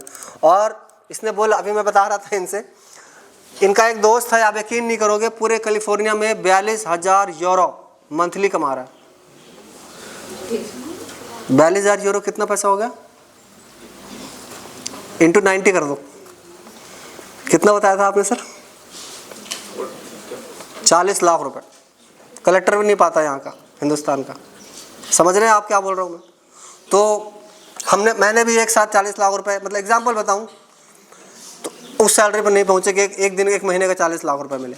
लेकिन हाँ, मुझे इतना पता है अगर स्टूडेंट कमा रहा है ना तो अपनी मेहनत पे कमा रहा है, वो कर भी रहा है। ये दूसरी वैकेंसी है। और मेरी बात पे ट्रस्ट ना हो तो गूगल पे जाके चेक करना, इस लोकेशन पे जाके, ये जो लिखा हुआ है ना कंपनी का नाम RCI PG1, ये उसका वो है, क्लिफ्टन NJ ऑन साइट पे काम है। ये डिटेल फोटो ले लो, गूगल पे जाके देखना, आपको पता लगेगा वैकेंसी निकली हुई है।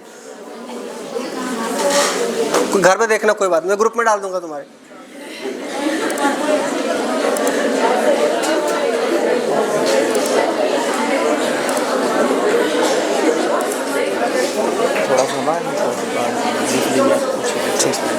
नंबर समझने की तो आराम से आप कर लोगे।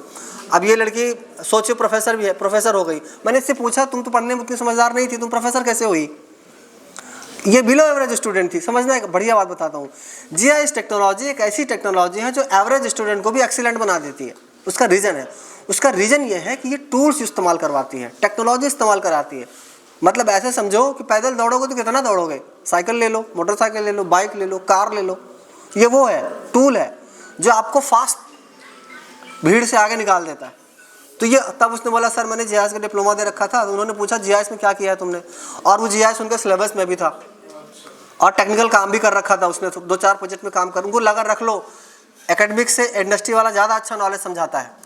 एकेडमिक्स वाले तो प्योर एकेडमिक्स होते हैं, एक सब बड़े ध्यान से बताते हैं, सर लोग इतने दिनों से पढ़ा रहे हैं तो इनसे अच्छा कौन पढ़ाएगा। लेकिन इंडस्ट्री अपने आप अलग एक्सपोजर देती है। तो ये इंडस्ट्री का प्रोजेक्ट हम लोग करवाते हैं। अब ये देखिए, BA ज्योग्राफी करके लड़का निकला, KPTL के बारे में आप पता करना। कल्पतरु की कंपनी है, भारत रेलवे के लिए पटरियाँ बिछाने का काम करती है। वो पटरी कहाँ से जाएगी, किसकी खेत से जाएगी, क्या क्वालिटी का होगा, सारा का सारा मैनेजमेंट की लड़का करता है। ये चरखी दादरी को, ये कोई जगह है उधर हरियाणा में, MA करके आया था। सोचना, MA करने के बाद डिप्लोमा किया, मास्टर डिग्री लेने के बाद भी उसको जॉब नहीं मिली। जब कंपटीशन की तैयारी किया, नहीं हुआ तो फिर डिप्लोमा किया और अभी वेबकॉस्ट में काम कर। वेबकॉस्ट के बारे में पता कर लेना, गुड़गांव में ये कंपनी है, काफ़ी बड़ी है। नॉट ओनली गुड़गांव, इंडिया के लगभग हर स्टेट में वेबकॉस्ट आपको मिलेगी। और ये PSU है, मतलब सरकार की जो कंपनी निकलती है वो PSU को मिलती है। PSU के बाद फिर छोटी कंपनियों में जाती है। ये वहाँ मैनेजर है, 80-90 हज़ार रुपये उठा रहा है अभी। ये नए बच्चे हैं, अभी एरोडाइन करके एक कंपनी है इधर ओखला में, वहाँ काम कर रहे हैं। जानना चाहूँगी कि एज एन गर्ल है ना, एज एन लड़की हमारी 2 तरह की थिंकिंग होती है ना। एक तो ये कि शादी करके किसी के ऊपर डिपेंडेंट हो जाओ, है ना, ये थिंकिंग रहती है। और दूसरी एक ये थिंकिंग रहती है कि भाई उस लड़की को देखो कैसे वो इंडिपेंडेंट हो रही है ना, कैसे वो अपनी खर्चे निकाल रही है। ये दो तरह की थिंकिंग होती है हमारे मन में, right. So as an girl मैं आपको बताना चाहूँगी कि every girl should be independent, चाहे वो शादी करे ना करे, ओके। एंड जैसे कि मैंने आपको बोला कि सबके मन में सवाल होंगे कि जियो इन्फॉर्मेटिक्स तो ठीक है, समझ लिया, क्या ये वर्थ इट है, क्या इसे करना सही रहेगा, इस कोर्स में अगर हम एनरोल करते हैं तो क्या हमारे लाइफ सिक्योर है। तो मैं बताना चाहूँगी कि अगर ये सिक्योर नहीं होता और अगर इसमें कोई भी अच्छी कैरियर अपॉर्चुनिटीज़ नहीं होते तो मैं 2200 किलोमीटर दूर यहाँ पढ़ने नहीं आती, है ना। कुछ होगा इसमें, तभी तो मैंने पढ़ाई की है इसमें, है ना। सो अगर आप लोगों को समझ में आया, वैसे समझ में आया कि नहीं आप लोगों को, ये बताइए। सर ने तो बहुत कुछ आप लोगों को बताया है, समझाया है, क्या समझ में आया आपको? Okay, that's very great. I would like to end this seminar. मैं आपको एक बार फिर से याद दिलाना चाहूँगी कि अगर आपके मन में कोई भी डाउट हो तो you are free to ask. And आखिर में मैं आर्य कन्या महाविद्यालय गुरुकुल मोर माजरा को और यहाँ उपस्थित जितने भी सम्मान्य व्यक्ति हैं सभी को बहुत बहुत धन्यवाद देना चाहूँगी। आपको भी इतने पेशेंटली आपने सुना हमें, और पेरेंट्स को भी जो यहाँ पे प्रेजेंट है, आपने अपना कीमती समय हमें दिया है, इसके लिए सभी को बहुत बहुत धन्यवाद देना चाहूँगी। आदरणीय जसबीर मान जी, कार्यकारिणी के बाकी माननीय सदस्य, सबसे पहले तो मैनेजमेंट का मैं थैंकफुल रहूँगा कि उन्होंने हमें अलाउ किया स्काईलाइन टीम के और हमारे बच्चों के बीच में इंटरेक्शन करने के लिए। और हमारी बच्चियों ने, मुझे विश्वास है, काफ़ी कुछ सीखा होगा। मॉडर्न वर्ल्ड में जो अपॉर्चुनिटीज़ हैं जॉब की, जो ट्रेडिशनल हैं, उसके अलग स्काईलाइन टीम ने आपसे बातें साझा की हैं। और मैं धन्यवाद करना चाहूँगा बाकी मेरे स्टाफ की जो डिफरेंट कमेटीज़ थी जिन्होंने अपना कार्य सुचारू रूप से किया। मैं धन्यवाद करना चाहूँगा पेरेंट्स का भी कि जो इतने अपने बिजी स्केड्यूल से कुछ समय निकाल करके आए, स्काईलाइन टीम के विचार सुने। और मैं धन्यवाद करना चाहूँगा नॉन टीचिंग स्टाफ के सभी सदस्यों का कि जिनकी कंट्रीब्यूशन के बगैर ये पॉसिबल नहीं था। और मैं पेरेंट्स से रिक्वेस्ट भी करना चाहूँगा कि वो खाना खा करके वो जाएंगे, और स्काईलाइन टीम भी लंच रेडी है। तो अगर मैं किसी का धन्यवाद नहीं कर पाया तो फिर भी सभी के सहयोग के लिए सभी का बहुत बहुत धन्यवाद। Thank you.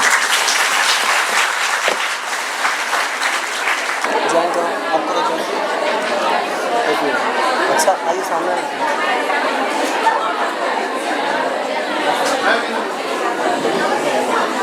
अगली फोटो में आप सबको लेंगे। अच्छा। हाँ, 3 ग्रुप्स में लेंगे ना। क्या तरीके से वो लगे हुए थे इस सेमिनार को ऑर्गेनाइज कराने के लिए, वो भी इनके साथ फोटो के लिए आ जाएं।